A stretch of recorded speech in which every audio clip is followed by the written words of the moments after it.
चलिए सभी लोगों को नमस्ते। और हम लोग शुरुआत करेंगे। जैसा कि आपको पता है कि बीपीएससी शिक्षक भर्ती 3.0 जिसका एग्जाम होना है जून में।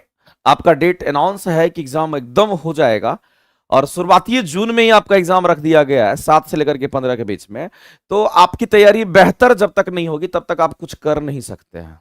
आपको लगेगा कि हम 2 महीना पहले जैसी तैयारी में थे उसी में मेरा रिजल्ट हो जाएगा, तो फिर कहीं ना कहीं दुखद वाली बात है। और हम यही कहना चाहेंगे आप सभी लोगों से कि थोड़ा एफर्ट और लगा दीजिए। अभी आपके पास अभी भी 1 महीना शेष है, लगभग 30 से 35-40 दिन का समय आपके पास बचा हुआ है। इसमें इतना प्रैक्टिस, जोरदार तरीके से प्रैक्टिस कीजिए कि आपका काम बन जाएगा। चाहे वो आप एप्लीकेशन के माध्यम से या फिर हमारी ऑफलाइन की क्लासेस जो भी चलती है उसके माध्यम से। और अगर आप 3.0 के लिए हैं तो आपको सबसे पहले तो डेली टेस्ट देना पड़ेगा। ये 40 क्वेश्चन का डेली साइंस का टेस्ट आपको मिलेगा। ठीक है, तो चलिए हम लोग शुरुआत करते हैं आज की क्लास का और देखते हैं आज की क्लास के क्वेश्चंस कैसे पूछे गए हैं। तो आप सभी लोग एक बार जोरदार तरीके से सेशन को लाइक करिए और उसके बाद हम क्वेश्चंस को शुरुआत करते हैं। सबसे पहला क्वेश्चंस मेरे भाई क्या दे रखा है कि अवमंदन बल की बात कही गई है। और अगर अवमंदन बल की बात कही गई है तो वह किसके समानुपाती कह दिया गया? तो वेग के समानुपाती। देखो क्वेश्चंस में ही आंसर छुपा हुआ है। अब जो लोग इस क्वेश्चन को सही से नहीं पढ़ेंगे तो उसका आंसर कैसे आ सकता है? अब यहां पर क्लियरली ये बोल दिया गया है कि जो हमारा फोर्स है वो वेग के समानुपाती है, यानी कि ये हमारा एक वेलोसिटी का टर्म है जो कि वेग के समानुपाती है। अब देखिए लिखा हुआ है अवमंदन बल को हम लोग कहते हैं डैम्पिंग फोर्स। जैसे स्प्रिंग वगैरह की बात करते हैं उसमें डैम्पिंग फोर्स हमारा आता है, एक डैम्पर होता है उसमें डैम्पिंग फोर्स आता है। तो आप सिर्फ समझिए फोर्स के बारे में, आपको नहीं जानना है कि डैम्पर क्या होता है, उतना करने का कोई झंझट नहीं है। आपको बस ये समझना है कि डैम्पर ये हमारा कोई प्रकार का बल है और ये वेग के समानुपाती है। तो वेग, बल जो है वेग के समानुपाती हो गया। अब कहता है मेरे भाई आगे कि तो बताइए कि किसी दोलक का अनुपातिक स्थिरांक, यानी कहने का मतलब है कि अनुपातिकता जो स्थिरांक कांस्टेंट टर्म की बात कर रहा है, यहां पर किसकी बात कर रहा है मेरे भाई? यहां कांस्टेंट की बात कर रहा है कि वो कांस्टेंट क्या होगा। तो हमारा कंसेप्ट कहता है मेरे भाई कि जब कोई किसी के समानुपाती होता है तो इसको इक्वल टू में कन्वर्ट अगर करते हैं तो यहां पर एक कांस्टेंट टर्म आ जाएगा, मान लेते हैं के, और ये हमारा वेलोसिटी हो जाएगा v। तो इसका मतलब ये है कि जब ये इक्वल टू में कन्वर्ट करता है तो एक कांस्टेंट टर्म बाहर निकल करके आता है और इसी कांस्टेंट टर्म के बारे में उन्होंने बोला है और इसी को कांस्टेंट कहा है।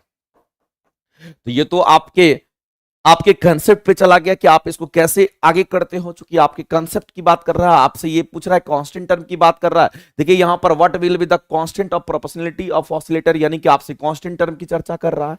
उस कांस्टेंट का यूनिट जानना चाह रहा है मेरे भाई। तो आपको अगर फॉर्मूला पता चल गया तो यूनिट तो आप निकाल ही लोगे, इसमें कहीं से कोई दिक्कत वाली बात नहीं होनी चाहिए। तो आपको सर के का यूनिट पूछा तो के को बाहर करेंगे और ये एफ अपॉन में हमारा क्या हो जाएगा? तो कहेंगे यहां पर वी हो जाएगा।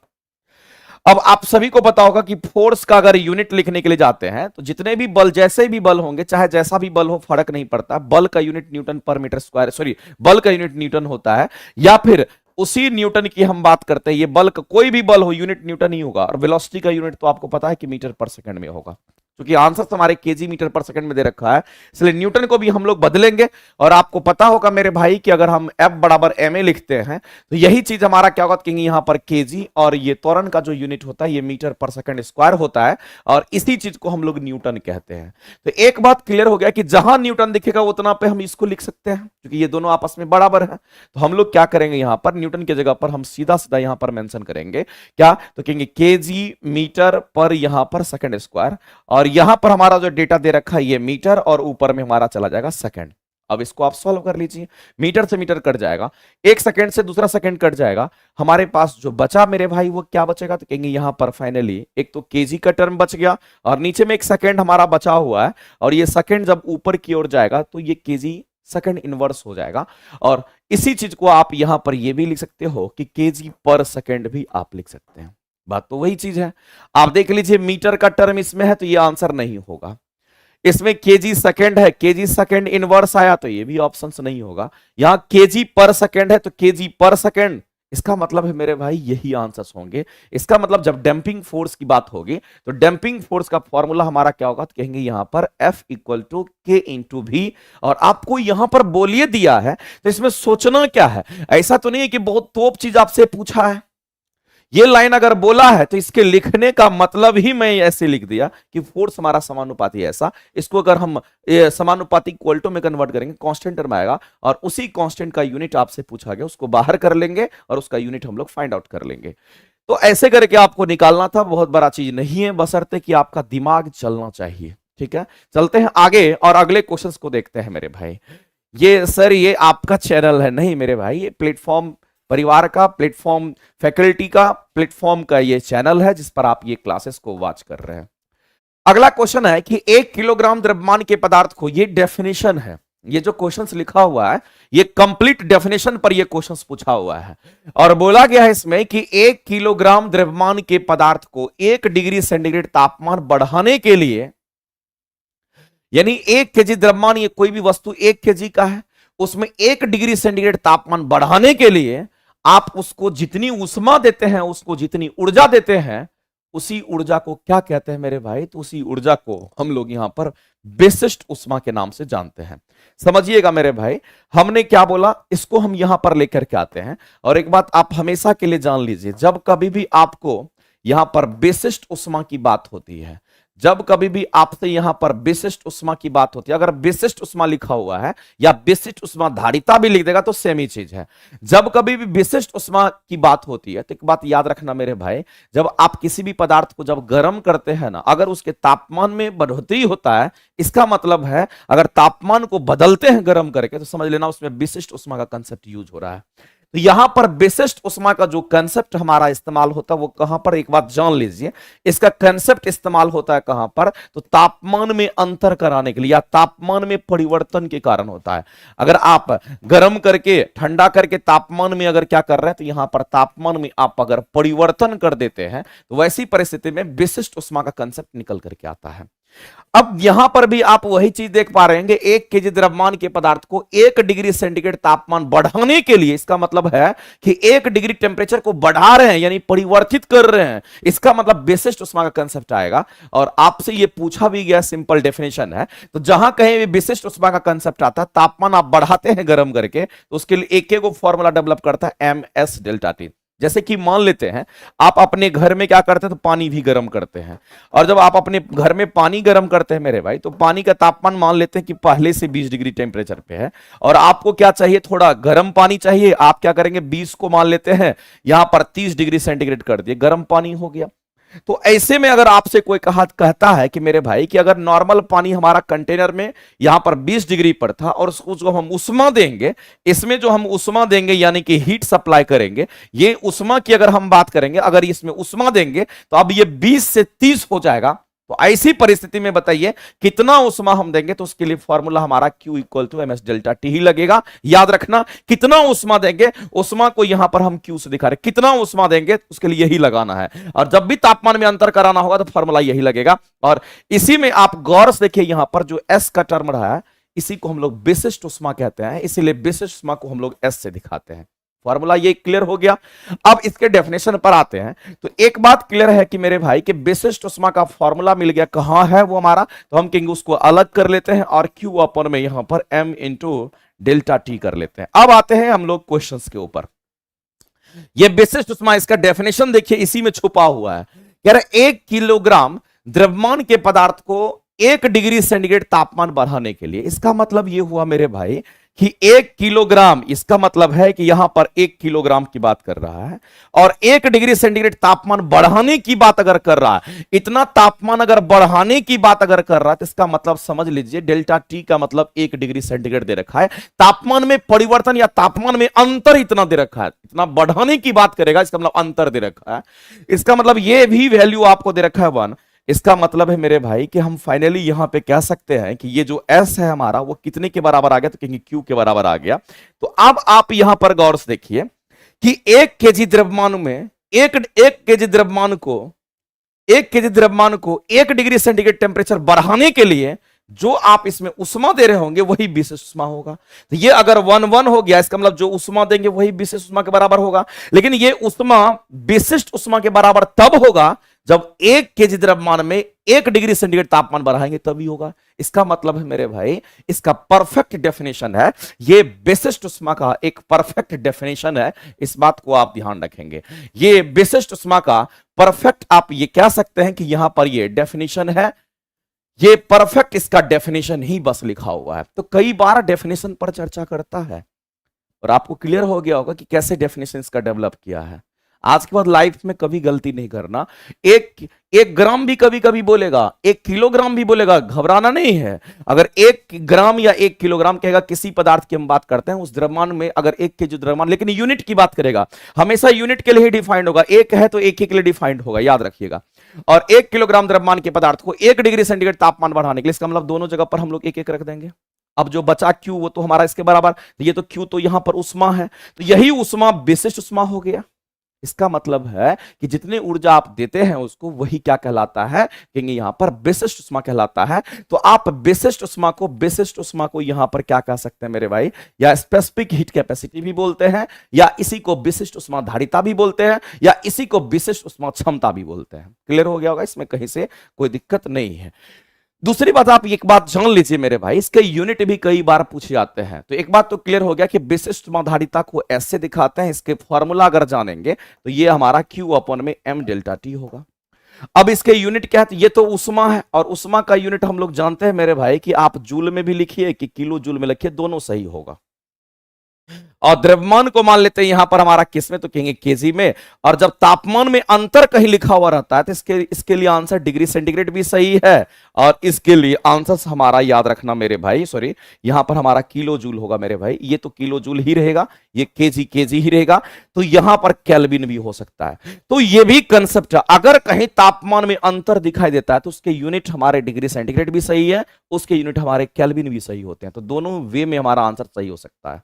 अब इसको सीजीएस में भी आप बदल सकते हैं, ये तो मैंने एसआई में आपको करीब लिखा दिया यहां पे। तो ये सब चीज आपको थोड़ा समझना। सर 2100 क्वेश्चंस के सब गुजार रहे हैं सर, एक कोर्स कंप्लीट नहीं हुआ, दूसरा सेल करने लगे, गलत बात है, क्या कहना चाह रहे हैं अरब कुमार जी। चलिए आगे हम लोग बढ़ते हैं और अगले क्वेश्चंस पे आते हैं। पहले जो काम चल रहा है इस पर आप फोकस करिए, ठीक है, और जो कुछ भी करेंगे आपकी भलाई के लिए, आपके सिलेक्शन दिलाने के लिए आपको करेंगे, ठीक है। और हम आपको बोले भी हैं कि नियुक्ति बैच में हम आपको एक 2-3 क्लास हम आपका और लेंगे, जिसमें आपके और 100 क्वेश्चंस और हम उसमें करा देंगे, जो कि आपके अच्छे लेवल के क्वेश्चंस उसमें मैंने डाले हैं, उसको भी मैं करा ही दूंगा आपको, ठीक है। इसलिए घबराना नहीं है, अभी आपके पास समय है, हम करा देंगे, उसके बाद ही हम अलग करेंगे कुछ भी।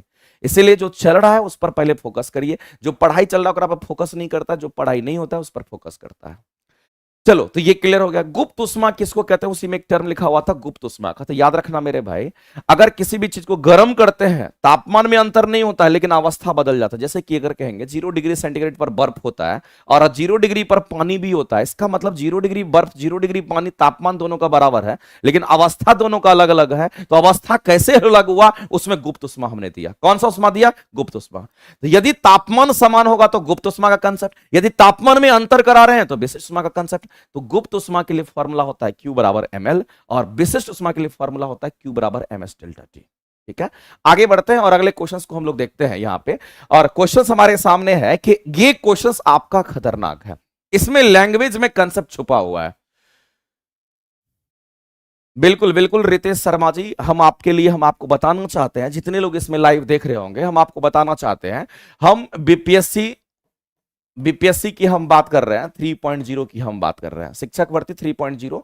इसमें हम इस बार क्या कर रहे हैं, 2100 क्वेश्चन तो सबको करना ही करना है नियुक्ति बैच में, उसको कर ही जाइएगा। जो नहीं कर रहे होंगे नियुक्ति बैच का जरूर कर लेना, लेकिन बीपीएससी 3.0 में आगे जो मेरी प्लानिंग है उसकी हम प्लानिंग, आगे की प्लानिंग हम आपको बताने वाले हैं।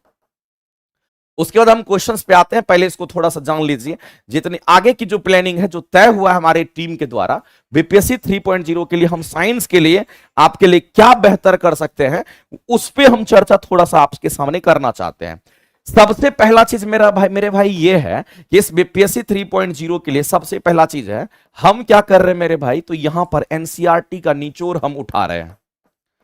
एनसीईआरटी का निचोड़ हम यहां पर उठाना, ये यहां पर पूरा कंप्लीट एनसीईआरटी का 3-4 बुक के एनसीईआरटी के निचोड़ को हम यहां पर उठा रहे हैं और इसी एनसीईआरटी के निचोड़ से हमने 1000 एमसीक्यू के माध्यम से, और आपको पता होगा मेरे भाई कि हम आपको क्वेश्चंस कराते कराते ही थ्योरी क्लियर करा देते हैं।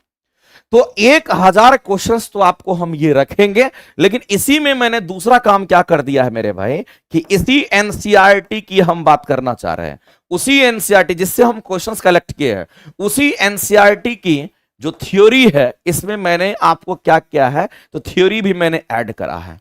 इसमें एनसीईआरटी की थ्योरी भी ऐड है, जिसमें आपको फिजिक्स की भी दिखेंगे, जिसमें आपको यहां पर केमिस्ट्री का भी कुछ दिखेगा और कुछ आपको बायोलॉजी का। अब कहिएगा सर क्या ये डिटेल में हमारा थ्योरी होगा? मेरे भाई ये डिटेल में थ्योरी नहीं होगा, ये वैसी थ्योरी होगी जो एग्जाम हिटिंग थ्योरी होगी। ये वैसी थ्योरी होगी जो आपके एग्जाम को एकदम क्लियर कर देगा, एकदम एग्जाम हिटिंग थ्योरी होगी। इस बात को आप ध्यान रखना और इसी बेसिस पर हम काम करने वाले हैं। तो इस बार जो हम आपको कराने वाले बीपीएससी 3.0 में, ये आपका दो तीन दिन के अंदर आपको पता चल जाएगा। एप्लीकेशन पर ये क्लासेस हम लेकर के आ जाएंगे और हमको, मेरा मकसद ये है मेरे भाई कि हमारे पढ़े हुए जितने भी स्टूडेंट हैं उनका सभी का रिजल्ट हो। हमारे पास ऑप्शंस बचा, जो हमको बेहतर लगा वो हम कर रहे हैं। क्योंकि आप देखते होंगे कि बहुत सारी थ्योरी जो है बच्चे को क्लियर नहीं होता, चाहे आप केमिस्ट्री की बात कर लो, चाहे आप बायोलॉजी की बात कर लो, चाहे फिजिक्स की बात कर लो, कुछ कुछ कंसेप्ट लोगों को क्लियर नहीं होता। तो मैं उस कंसेप्ट को उठा करके इसमें रखा हूं और पूरा का पूरा उसका आपको टाइपिंग मटेरियल आपको मिलेगा थ्योरी के, और उसके रिएक्शंस हैं तो रिएक्शंस के जितने भी प्रोसेस हैं सारे प्रोसेस के आपको मैंने यहां पर इंक्लूड कर दिया है। कंप्लीट एनसीईआरटी का वो चीज है।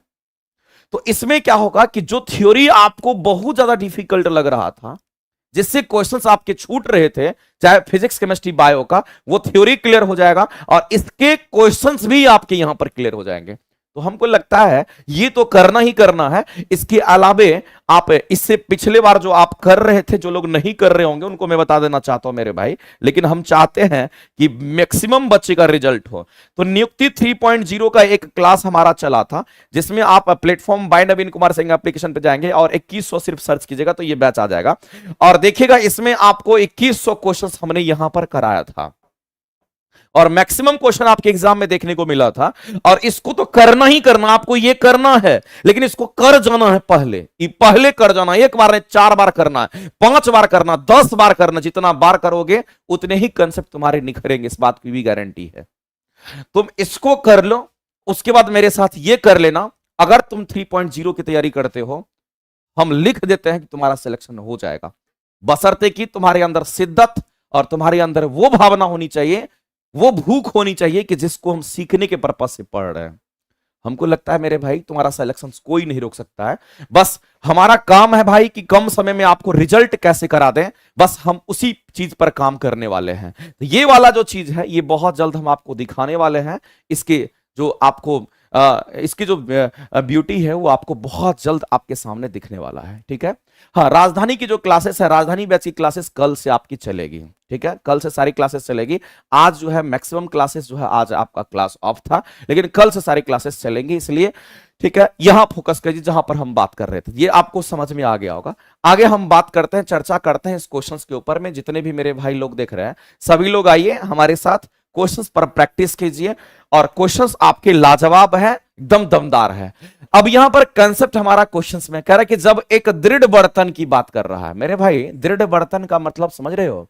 दृढ़ का मतलब क्या होता है? दृढ़ बर्तन अगर कहीं पर लिख दिया, इसका मतलब समझ लेना कि उसके वॉल्यूम कांस्टेंट होंगे, यानी उसका आयतन फिक्स होगा। ये कहना चाह रहा है। तो अगर आपके सामने मेरे भाई, इस बात को ध्यान रखना, अगर तुम्हारे सामने दृढ़ बर्तन अगर बोल दिया, अगर तुम्हारे सामने यहां पर दृढ़ बर्तन अगर बोल दिया, तो दृढ़ बर्तन कहने का मतलब है ये हमारा सॉलिड कोई बर्तन है। दृढ़ बर्तन कहने का मतलब उसकी वॉल्यूम की अगर हम बात करेंगे तो इसका वॉल्यूम क्या होगा? तो कहेंगे नियत होगा। इसके वॉल्यूम में कोई परिवर्तन नहीं होगा, इसका वॉल्यूम कांस्टेंट होगा। ये लाइन कहता है। अगर दृढ़ बोल दिया तो समझ लेना कि ये होगा। और दृढ़ ही बर्तन को हम लोग इंग्लिश में क्या कहते हैं मेरे भाई, तो इसको हम लोग रिजिड कहते हैं। क्या बोलते हैं इसको हम लोग, ये हमारा कोई रिजिड बॉडी है, यानी कि कोई दृढ़ बर्तन, यानी कि रिजिड। रिजिड का मतलब ही होता वॉल्यूम कांस्टेंट है, और उसी को इंग्लिश में ऐसा हिंदी में बोलते हैं। अब एक बात तो क्लियर हो गया, इसको पढ़ने से ये मामला क्लियर हो गया कि आयतन फिक्स है, जो भी बर्तन है उसके आयतन में कोई परिवर्तन नहीं हो रहा है। चलिए यहां पर छोटे लाल जी कह रहे हैं थोड़ा फी कम करिए। मेरे भाई आपको पता होना चाहिए कि इतना कम फी में इतनी अच्छी क्वालिटी, इतनी कम फी में इतने सारे बच्चे अगर पढ़ रहे हैं, तो हम आपको कहना चाहते हैं मेरे भाई तुम क्यों पीछे हो, तुम क्यों ये चक्कर में पड़े हुए कि फीस ज्यादा लग रहा है। अगर तुमको कोई बोल देगा 200-300 रुपया खर्चा करने के, तुम नहीं सोचोगे। लेकिन बैच में तुमको पता है कि कितना मेहनत लगता है, एक एक स्टाफ, एक एक लोग, एक एक टीचर की कितनी मेहनत होती है, तुम सोच नहीं सकते हो। इसलिए कंटेंट और क्वालिटी अगर तुमको मिल रहा है तो उसके लिए पैसे के लिए सोचना नहीं, जब नौकरी हो जाएगा तब बताना कि सर मैंने वो काम किया था तो मुझे फायदा मिला। ठीक है, इसीलिए ये सब चीज छोड़ दो, और ये सब चीज मन में भावना भी आता है, इसको सबसे पहले साइड करो, ये सब भावना नहीं रखो। इतना ऑलरेडी मिनिमम फीस रखती है हमारी इंस्टीट्यूट, ये आपको पता होना चाहिए। तो एक बात तो क्लियर हो गया कि दृढ़ बर्तन, रिजिड बॉडी, वॉल्यूम कांस्टेंट, ये क्लियर हो गया। पढ़ने के बाद आगे चलते हैं। आगे कहता है मेरे भाई कि गैस के तापमान को हम बढ़ा रहे हैं। इसका मतलब है कि जिस बर्तन की हम बात कर रहे हैं उस बर्तन में क्या है, तो गैस है। मान लेते हैं मेरे भाई कि ये हमारे पास क्या है, तो बर्तन है। ये हमारे पास क्या है, तो बर्तन है। और इस बर्तन की अगर हम बात करते हैं तो इस बर्तन में क्या भरा हुआ है मेरे भाई, तो इस बर्तन में गैस भरा हुआ है।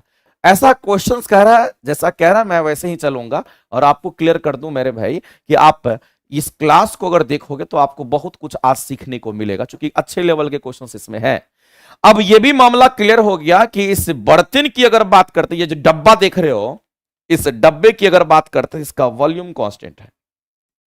यानी कहने का मतलब है इसके आयतन में कोई अंतर नहीं होगा। आयतन इसका फिक्स, अगर ये 5 लीटर का है तो 5 लीटर इसमें अटेगा गैस, इसके वॉल्यूम में कोई अंतर नहीं होगा।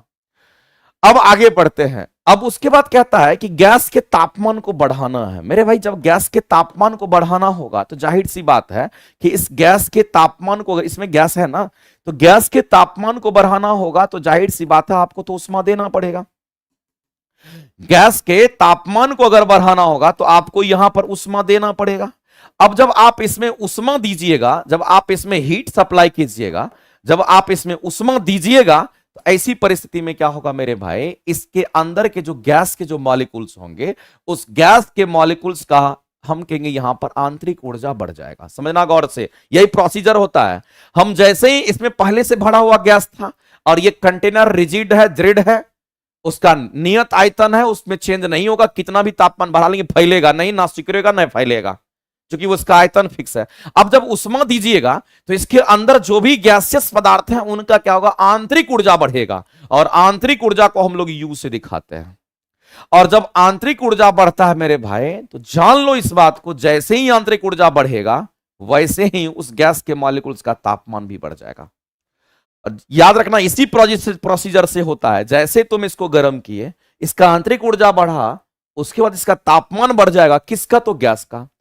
और दूसरी बात यह भी है मेरे भाई, जब इस मॉलिक्यूल्स के अंदर एनर्जी ज्यादा हो जाएगा, इसके अंदर का आंतरिक ऊर्जा अगर बढ़ जाएगा, तो जाहिर सी बात है गैस है, और गैस के जो मॉलिक्यूल्स होते हैं उसमें रैंडम मोशंस होता है, वो फटाफट क्या होंगे, तो वो टकराने लगेंगे सरफेस से, यानी कि सतह से टक्कर मारेंगे, इधर उधर सब जगह टक्कर मारना शुरू कर देंगे, क्योंकि आपने गर्म किया, उसको एनर्जी मिला, इधर उधर रैंडम मोशन टकराने लगा, और जैसे ही टक्कर मारेगा आपस में भी टकराएगा, टक्कर मारेगा, तो मेरे भाई हम सीधा सीधा कहेंगे कि हम यहां पर क्या बोले, अगर हम उष्मा बढ़ाएंगे तो जाहिर सी बात उसकी आंतरिक ऊर्जा बढ़ेगी, आंतरिक ऊर्जा बढ़ेगी, उसका तापमान बढ़ेगा। और दूसरी बात तुम ये भी कह सकते हो मेरे भाई कि जैसे ही उसका तापमान बढ़ा तो हम कहेंगे उसमें गति बढ़ जाएगा, यानी कहने का मतलब है कि उस मॉलिक्यूल्स की गति भी क्या होगी, तो कहेंगे बढ़ जाएगी। और जब उस मॉलिक्यूल्स की गति बढ़ जाएगी तो ऐसी परिस्थिति में हम कहेंगे मेरे भाई कि गति के बढ़ने से क्या होगा, तो कहेंगे उस दोनों में, यानी कि दीवार में भी हीट करेगा तो घर्षण, और मॉलिक्यूल्स को भी हीट करेगा तो कहेंगे घर्षण। इसका मतलब जितना ज्यादा हीट करोगे उतना ज्यादा गति होगा, तो उतना ज्यादा घर्षण होगा। अगर घर्षण बढ़ गया ऐसी परिस्थिति में मेरे भाई, तो हम लोग सीधा सीधा यहां पर कह सकते हैं कि ऐसी परिस्थिति में क्या हो जाएगा, तो उसके अंदर का दाब क्या होगा, उस पर यहां पर चर्चा करना है। यहां तक तो क्लियर हो गया कि घर्षण हमारा कैसे बढ़ा, यानी तो तुम ये कह सकते हो तापमान हमारा बढ़ा, तो घर्षण हुआ, तापमान बढ़ा, गति बढ़ा, ये सब रिलेशन इसके पास है।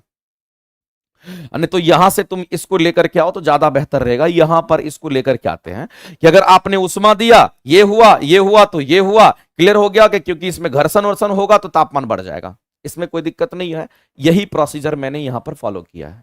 अब आते हैं क्वेश्चन पर, कह रहा है मेरे भाई कि ये बताइए कि जब आप उसमें गर्म कर रहे हैं उसको, तो वैसी परिस्थिति में उसका तापमान बढ़ रहा है, तो बताइए कि दीवार पर जो लगा दाब है, दीवार पर जो लगा दाब है वो बढ़ जाता है। इसका मतलब है इस दीवार पर क्या है, तो कहेंगे दाब बढ़ रहा है। क्योंकि जाहिर सी बात है, आप उष्मा देंगे तो गैस फैलने का कोशिश करेगा और दीवार को हीट करेगा। जब दीवार को हीट करेगा मेरे भाई, तो जाहिर सी बात है घर्षण तो बढ़ेगा ही बढ़ेगा, तापमान बढ़ेगा ही बढ़ेगा, और जैसे ही इसको हीट करेगा या फिर फैलना चाहेगा, इसके अंदर का दाब बढ़ जाएगा। कैसे समझते हैं? क्योंकि हम गैस की बात कर रहे हैं, यहां पर हम किसकी बात कर रहे हैं, तो गैस की, और गैस को हम लोग यहां पर आदर्श गैस मान के चलेंगे।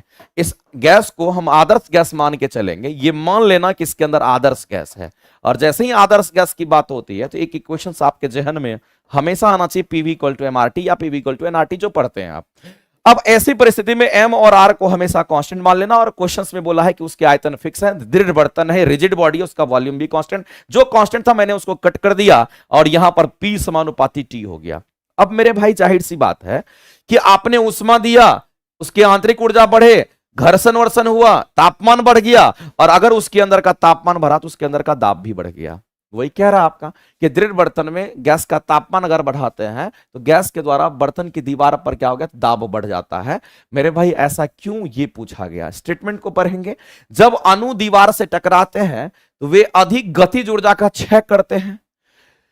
अगला, प्रायः अणु एक दूसरे से टकराते हैं, अणु की औसत गति ज्यादा होती है, जिससे वे प्रायः बर्तन की दीवार से टकराते हैं। हमको लग रहा है कि ये पढ़े, ये पढ़े, ये पढ़े, इसमें से सबसे ज्यादा फेवरेबल जो हमें दिख रहा है स्टेटमेंट, वो हमें ये दिख रहा है कि अपने आप में भी टक्कर मारेगा, और औसत गति जो उसकी थी उससे ज्यादा गति भी हो जाएगा, और साथ ही साथ वो बर्तन की दीवार से टकराएगा। टक्कर मारने के बाद घर्षण होगा, और घर्षण के कारण क्या होगा, उसका तापमान बढ़ जाएगा, और जब तापमान बढ़ेगा तो उसका दाब बढ़ जाएगा। इसका मतलब है मेरे भाई, इसमें से अगर सेलेक्ट करना आंसर तो हम लोग सी को सेलेक्ट करेंगे।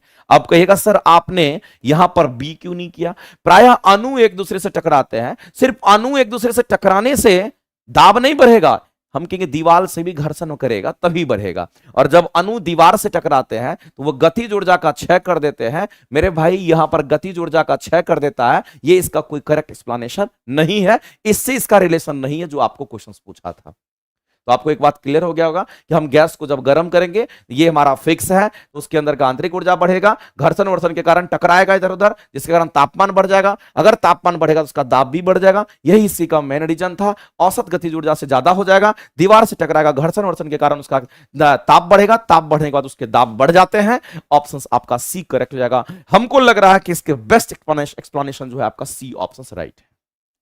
आगे चलते हैं। अगला क्वेश्चन आपको बताना है कि कोई भी भौतिक राशि के बारे में पूछा गया है, और जिसके संरक्षण के फलस्वरूप लेंज के नियम का प्रतिपादन आपसे पूछा गया। मेरे भाई आपको ये बीपीएससी पहले भी क्वेश्चंस पूछ चुकी है, और आपको अलर्ट रहना कि ऐसे क्वेश्चंस आते ही रहते हैं।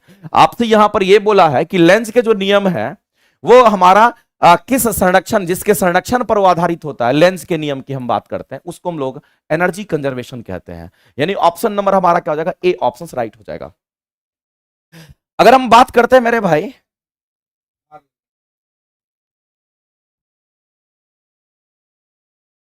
इसका, मेरा गाड़ी,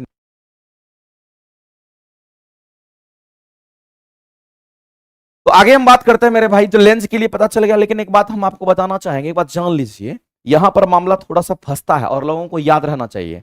आप मेरे भाई एक नाम सुने होंगे किरचॉफ्स का, याद रख लेना। ये क्वेश्चन हमको लगता है कि इस बार आ सकता है। अगर हम यहां पर किरचॉफ्स लॉ की बात करते हैं, किसकी बात करते हैं, किरचॉफ्स लॉ की अगर बात करते हैं, जो कि करंट इलेक्ट्रिसिटी में आप फिजिक्स में पढ़ते हैं, किरचॉफ्स लॉ की बात करते हैं। इसमें दो तरह के लॉ होते हैं, एक हमारा केसीएल होता है और एक हमारा क्या होता है मेरे भाई, तो केवीएल होता है, current Kirchhoff's current law, Kirchhoff's voltage law. इसमें एक क्वेश्चन हमेशा फिक्स होता है, अगर किरचॉफ्स करंट लॉ बोलेगा याद रखना मेरे भाई, इसमें चार्ज कंजर्व होता है। इसमें क्या कंजर्व रहेगा, तो याद रखना इसमें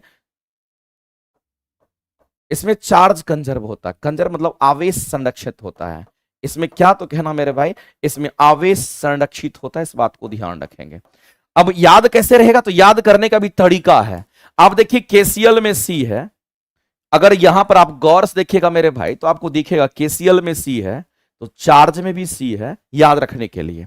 और अगर ये याद हो गया तो दूसरे में कुछ नहीं रखा हुआ है, हम कहेंगे ये एनर्जी कंजर्वेशन पर काम करता है। ये हमारा एनर्जी, इसमें एनर्जी कंजर्व रहता है। इसमें क्या कंजर्व रहेगा मेरे भाई, तो एक ही लाइन में कहना है, इसमें हमारा एनर्जी कंजर्व होता है, यानी कि ऊर्जा संरक्षित रहता है। इसमें ऊर्जा संरक्षण पर ये हमारा काम करता है। कौन, तो यहां पर वोल्टेज लॉ की बात करते हैं। और वोल्टेज लॉ कहता क्या है, तो वोल्टेज लॉ कहता है कि पूरे सर्किट में जितना भी वोल्टेज होता है उसका समीशन को ऐसे दिखाते हैं, सभी वोल्टेज के समीशन का मान क्या होना चाहिए मेरे भाई, तो जीरो होना चाहिए। वोल्टेज लॉ कहता है टोटल वोल्टेज को जोड़ करके हम जीरो कर देंगे। और केसीएल कहता है कि हम लोग क्या करेंगे, करंट की बात करेंगे, और टोटल करंट, टोटल मतलब ऐसे दिखाते हैं आप सिलेंट से, टोटल करंट का जो मान होना चाहिए ये हमारा क्या होना चाहिए सर्किट में, इस तरह से जीरो करना है। तो ये किरचॉफ पर ये क्वेश्चंस पूछता है, क्योंकि आवेश की बात कही गई थी इसलिए मैंने आपको बता दिया। ठीक है, आवेश संरक्षण जनरली यहीं पर हमारा होता है और ये जनरली इसी पर क्वेश्चंस आता है।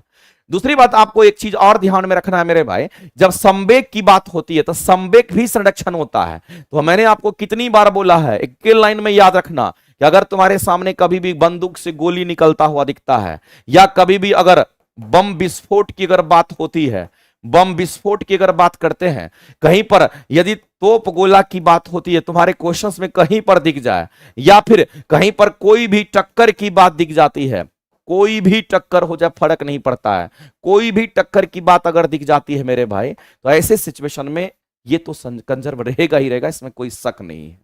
ठीक है, और एनर्जी कंजर्वेशन जो होता है हमारा बर्नौली भी एनर्जी कंजर्वेशन पर आधारित होता है। ये सब चीज आप ध्यान में रख सकते हो। चलो आगे चलते हैं, इस क्वेश्चन के आंसर आपको एकदम इजी था, मिल गया।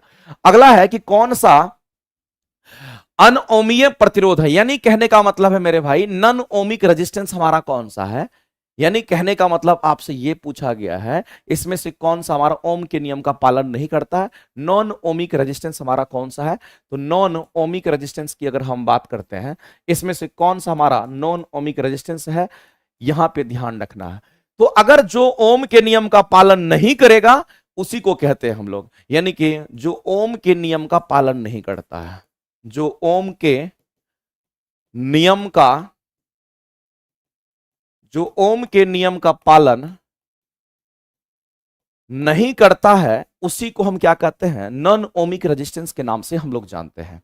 जो ओम के नियम का पालन नहीं करता है उसी को हम लोग क्या कहेंगे, तो नॉन ओमिक रेजिस्टेंस के नाम से हम लोग जानते हैं।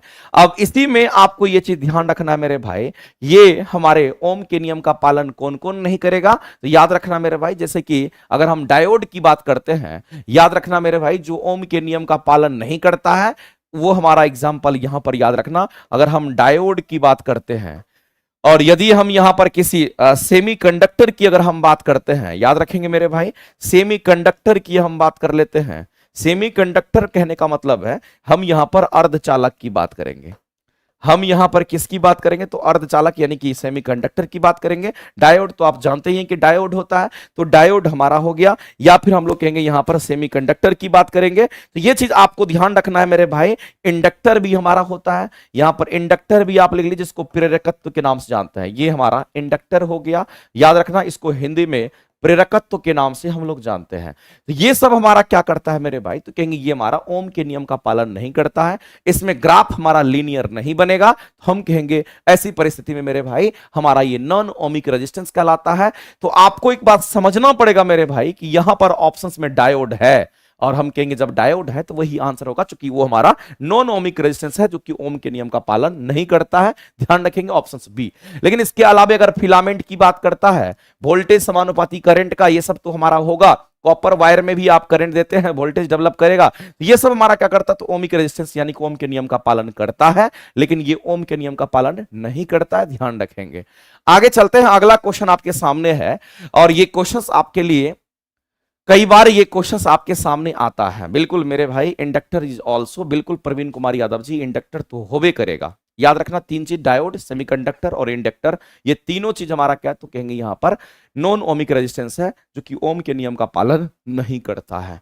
आगे चलते हैं, अगला क्वेश्चन हमारा ये है कि आयनिक बंधन की बात करते हैं तो हम सभी लोग जानते हैं, अगर आयनिक बंधन कहीं पर दिख जाता तो क्या समझते हो?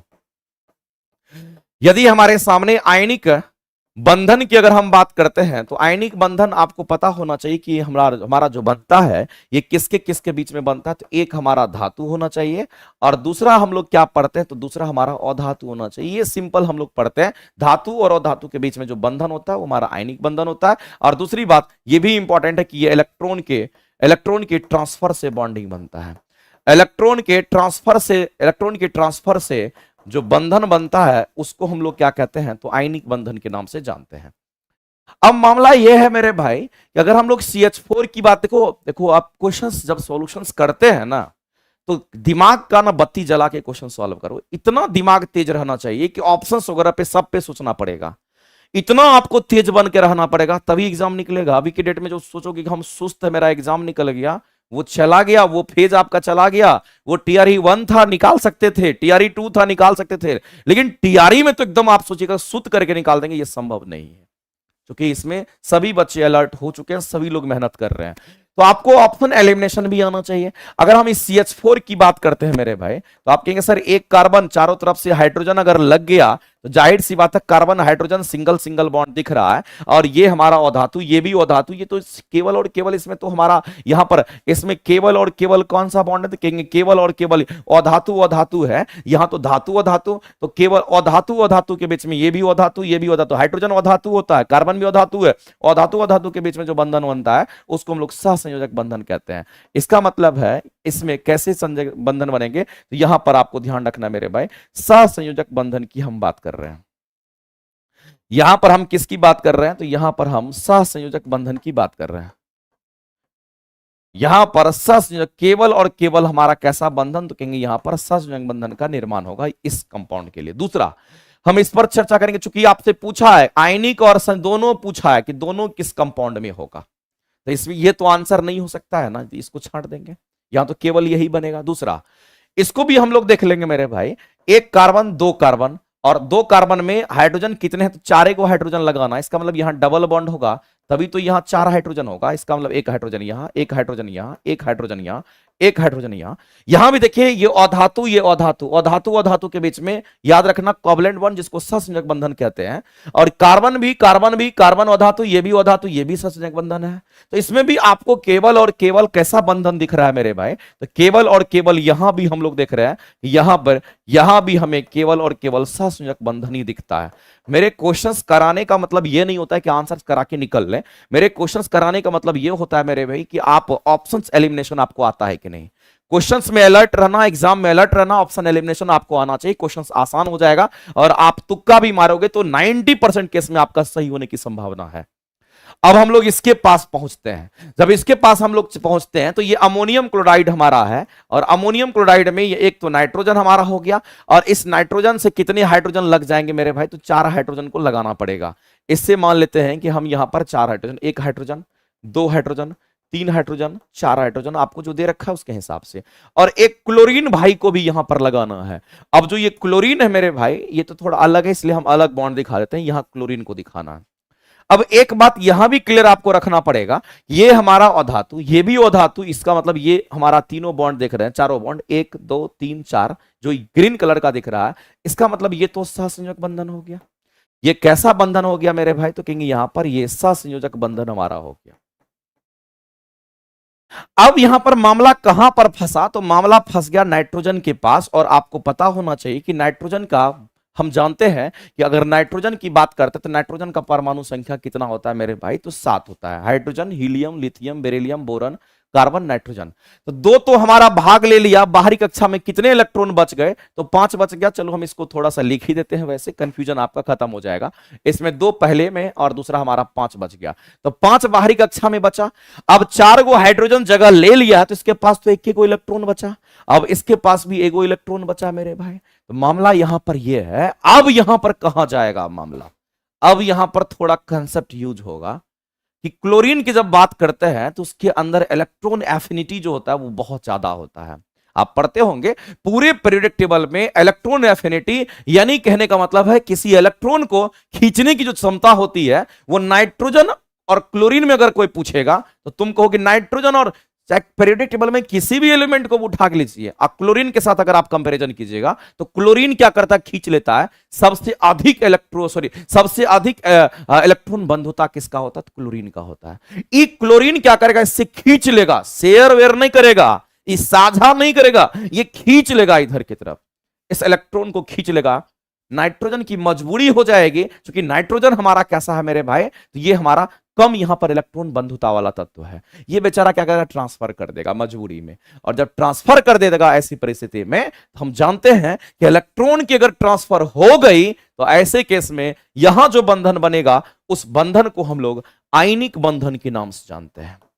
इस बंधन को हम लोग क्या कहेंगे, इसको हम लोग आयनिक बंधन के नाम से हम लोग जानते हैं। हमको लगता है इसमें दोनों बन गया, इसलिए इस क्वेश्चन के आंसर होंगे। वैसे मान के चलते तुमको नहीं भी पता होता, ऑप्शन ये छटता, ये ऑप्शन छटता, तो तुम अगर तुक्का भी मारने जाते तो आंसर तुम्हारा यहां लगने की संभावना बहुत ज्यादा था, क्योंकि तुम दो ऑप्शन छाट चुके थे, एक से अधिक हो नहीं सकता था। आंसर तुम अगर करते तो सी ही करते, तुम यहां पर कहीं ना कहीं तुम्हारा स्मार्टनेस एग्जाम में एकदम काम आता और काम आता। तो ये चीज आप देख पा रहे हो कैसे वो काम किया, क्योंकि क्लोरीन हमारा इलेक्ट्रॉन बंधुता तत्व होता है, सबसे अहम है, इस बात को जानना आपको था भी। आगे चलते हैं, अगला क्वेश्चंस भी आपके अच्छे हैं और इसमें भी कुछ नहीं, बस कंसेप्ट है तो काम हो जाएगा। कह रहा है मेरे भाई कि तत्वों को धात्विक गुण के बढ़ते क्रम में आपको व्यवस्थित करना है। तो एक बात आप जानते होंगे, अगर हम पीरियोडिक टेबल की अगर बात करते हैं तो आपको पता होगा मेरे भाई, हम शॉर्ट में यहां थोड़ा सा बताना चाहते हैं, और अगर आप क्लियरली इस चीज को अगर समझ पा रहे होंगे तो हमको लगता है कि क्लियर हो जाएगा। यहां पर आपको पता होगा कि इधर हमारा धातु होता है मोस्टली, हाइड्रोजन को सिर्फ यहां छोड़ दीजिए, यहां हाइड्रोजन हमारा अधातु होता है, इसको अगर हम छोड़ देते हैं तो कंप्लीट धातु है। और यहां पर हमारा क्या होगा, इसके बीच में यहां पर हम जिगजैग पाथ में आपको दिखा रहे हैं, कुछ एलिमेंट हमारे यहां पर होते हैं, इसको हम लोग क्या कहते हैं, तो यहां पर उपधातु कहते हैं, जिसको मेटलॉइड्स कहते हैं, और उपधातु की संख्या 7 गो होता है। लेकिन इसके बाद इधर जो होता है, ये बात आपको पता होना चाहिए, हमारा अधातु। तो एक बात तो क्लियर हो गया मेरे भाई कि अगर हम इधर से इधर जा रहे हैं पीरियोडिक टेबल में, ये बायां ये दायां, हाथ देखिए आपका दोनों बायां दायां, अगर आप लेफ्ट से अगर राइट की तरफ जाते हो मेरे भाई, तो जो धातु है वो अधातु बन रहा है। इसका मतलब है कि ऐसे केस में हम यहां पर एकदम कह सकते हैं कि जो धात्विक गुण होंगे वो तो हमारा घट जाएगा, क्योंकि ये धातु अब अधातु बन रहा है तो धात्विक गुण तो घटेगा। जब इधर जाने पर घटेगा तो ग्रुप में तो आपको पता होगा मेरे भाई जस्ट उसी का उल्टा होता है, ग्रुप को समूह कहते हैं, और ये क्या कहलाता कहेंगे यहां पर, इसको हम लोग पीरियड के नाम से जानते हैं। तो अब अगर इधर घट रहा है तो इधर तो बढ़ेगा, इसका मतलब है मेरे भाई कि अगर नीचे की तरफ अगर हम लोग जानते हैं, अगर यहां पर अगर हम लोग इधर की ओर अगर हम चल दिए, इधर की ओर चल दिए, तो जो धात्विक गुण होंगे इधर अगर हमारा घट रहा जाने पर तो हम कहेंगे इधर हमारा क्या होगा मेरे भाई, तो बढ़ेगा। इधर धात्विक गुण हमारा क्या होगा, तो बढ़ेगा। ये बात आपको पता होना चाहिए। अगर ये पता है, दिख करके ही लगता है, रटने की कोई बात ही नहीं है, आंसर आएगा। अब मामला यहां पर यह है मेरे भाई, अलग अलग एलिमेंट्स दिए हुए हैं, तो एलिमेंट्स को देखेंगे पहले। बेरिलियम, सिलिकॉन, मैग्नीशियम, सोडियम, ये सब दिख रहा है। जैसे इसको देखते हैं तो पीरियोडिक टेबल के पहले ग्रुप के एलिमेंट, दूसरे ग्रुप के एलिमेंट आपको मैक्सिमम देखने को मिल रहा है। तो पीरियोडिक टेबल का जो पहला ग्रुप का एलिमेंट होता है, आपको पता होना चाहिए, ह ली ना क रब सस फरियाद, ये पहले ग्रुप के एलिमेंट है फर्स्ट। दूसरा सेकेंड ग्रुप के जो एलिमेंट्स होंगे वो यहां से शुरुआत होगा, और ये हमारा कितना होगा, तो बे मग का सर बा रा।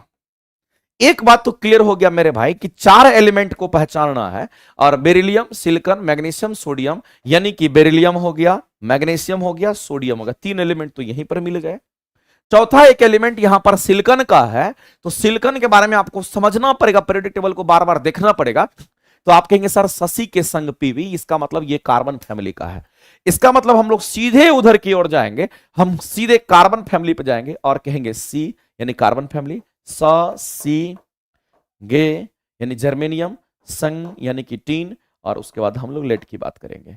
तो आप देख लीजिए मेरे भाई, एक एलिमेंट आपका यहां है, एक एलिमेंट आपका यहां है, एक आपका यहां है, एक आपका यहां है, और आपको यह बताना है कि धात्विक गुण बढ़ते क्रम में जब आप इधर जाएंगे तो घटेगा, इधर जाएंगे घटेगा, सबसे कम अगर होगा तो जर्मेनियम का ही होगा, सॉरी जर्मेनियम नहीं है यहां पर, सॉरी मैं यहां पर जर्मेनियम टिक आउट कर दिया, एक्चुअली में सिलिकॉन दे रखा है, सॉरी मेरे बराबर। तो यहां पर हम लोग जर्मेनियम नहीं, हम लोग सिलिकॉन को चूज करते, सिलिकॉन के बारे में चूंकि चर्चा किया गया है उसमें। तो आप जब इधर की ओर जाएंगे, इन तीनों चारों में से इधर की तरफ जाएंगे तो सबसे अधात्मिक गुण किसका कम होगा, तो सिलिकॉन का, सबसे कम इसी का होगा। ऑप्शंस को देखिए, यहां ज्यादा है सबसे, नहीं होगा। यहां देखिए इन सभी में से सबसे कम सिलिकॉन का होना चाहिए, तो ये भी छट जाएगा।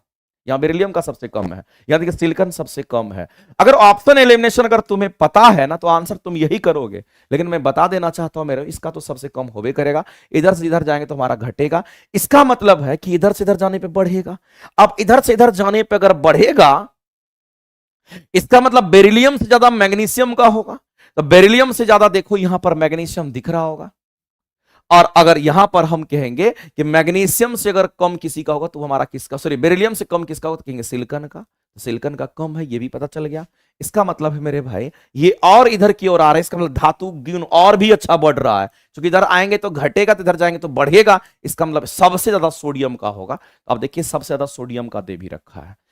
तो अगर आपको कंसेप्ट पता है तो क्वेश्चंस बन जाएगा, पेशेंस रहना चाहिए क्वेश्चंस को सॉल्व करने के लिए, ठीक है। आगे चलते हैं, अगला क्वेश्चन मेरे भाई ये भी अच्छा क्वेश्चन है और इजी क्वेश्चन है, बहुत टफ नहीं है, क्वेश्चंस को पढ़िए बारीकी से, पता चल जाएगा। कह रहा है किस अणु की बात कर रहा है, मेरे अणु कहने का मतलब है किस मॉलिक्यूल्स की बात कर रहे हैं जो हमारा टी शेप का ज्योमेट्री देता है।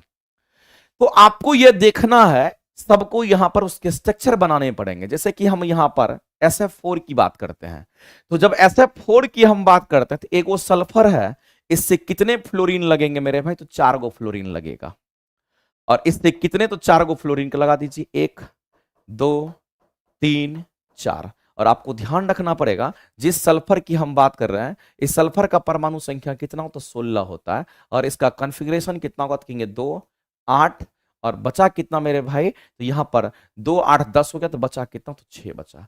तो बाहरी कक्षा में 6 इलेक्ट्रॉन है, इसका मतलब इस सल्फर के बाहरी कक्षा में कितने इलेक्ट्रॉन, 6, 1 2 3 4, तो 6 है तो 6 पुराना पड़ेगा, इसका मतलब 2 इलेक्ट्रॉन्स और होंगे। लेकिन ये जो 2 इलेक्ट्रॉन्स हैं इसको हम लोग क्या कहते हैं मेरे भाई, इसको हम लोग लोन पेयर कहेंगे, क्योंकि 2 का पेयर है यानी कि लोन पेयर कहलाएगा, इसको लोन पेयर कहेंगे।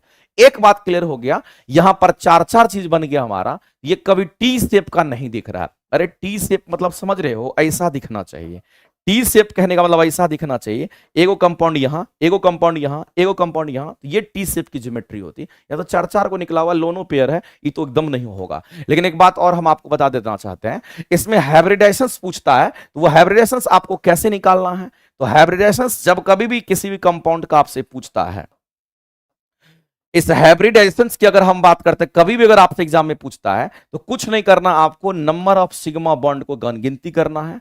किसको, तो नंबर ऑफ सिग्मा बॉन्ड की हम बात कर रहे हैं, नंबर ऑफ सिग्मा बॉन्ड गिनती करने के लिए आना चाहिए, और प्लस क्या कर देना है मेरे भाई, तो यहां पर लोन पेयर को जोड़ देना चाहिए, नंबर ऑफ लोन पेयर को आपको क्या करना, जोड़ देना है। तो ये नंबर ऑफ लोन पेयर को जोड़ देंगे। अब बताइए सिग्मा बॉन्ड यहां है, sigma bond single single bond जहां होता है सिग्मा बॉन्ड हो भी करेगा, sigma bond sigma bond sigma bond sigma, 4 को सिग्मा है, नंबर ऑफ सिग्मा बॉन्ड कितने हो, 4 हो गए। लोन पेयर यानी पेयर मतलब जोड़ा, यानी कि 2 इलेक्ट्रॉन का जोड़ा, लोन पेयर 1 को है, इसका मतलब ये 1 हो गया, इसका मतलब ये 5 हो गया। अब 5 का हाइब्रिडाइजेशन अगर लिखना पड़ेगा तो हम लोग लिखेंगे sp3 और यहां पर d लिखेंगे, तभी तो 5 पुड़ेगा। यहां देखो 1 3 1 4 4 1 5, यानी sp3 हाइब्रिडाइज्ड हमारा होगा। SF4 की हम बात कर रहे हैं, उसमें 1 लोन पेयर होंगे। आपको ये सारी बातें आपसे एग्जाम में पूछती है और आपको पता होना चाहिए।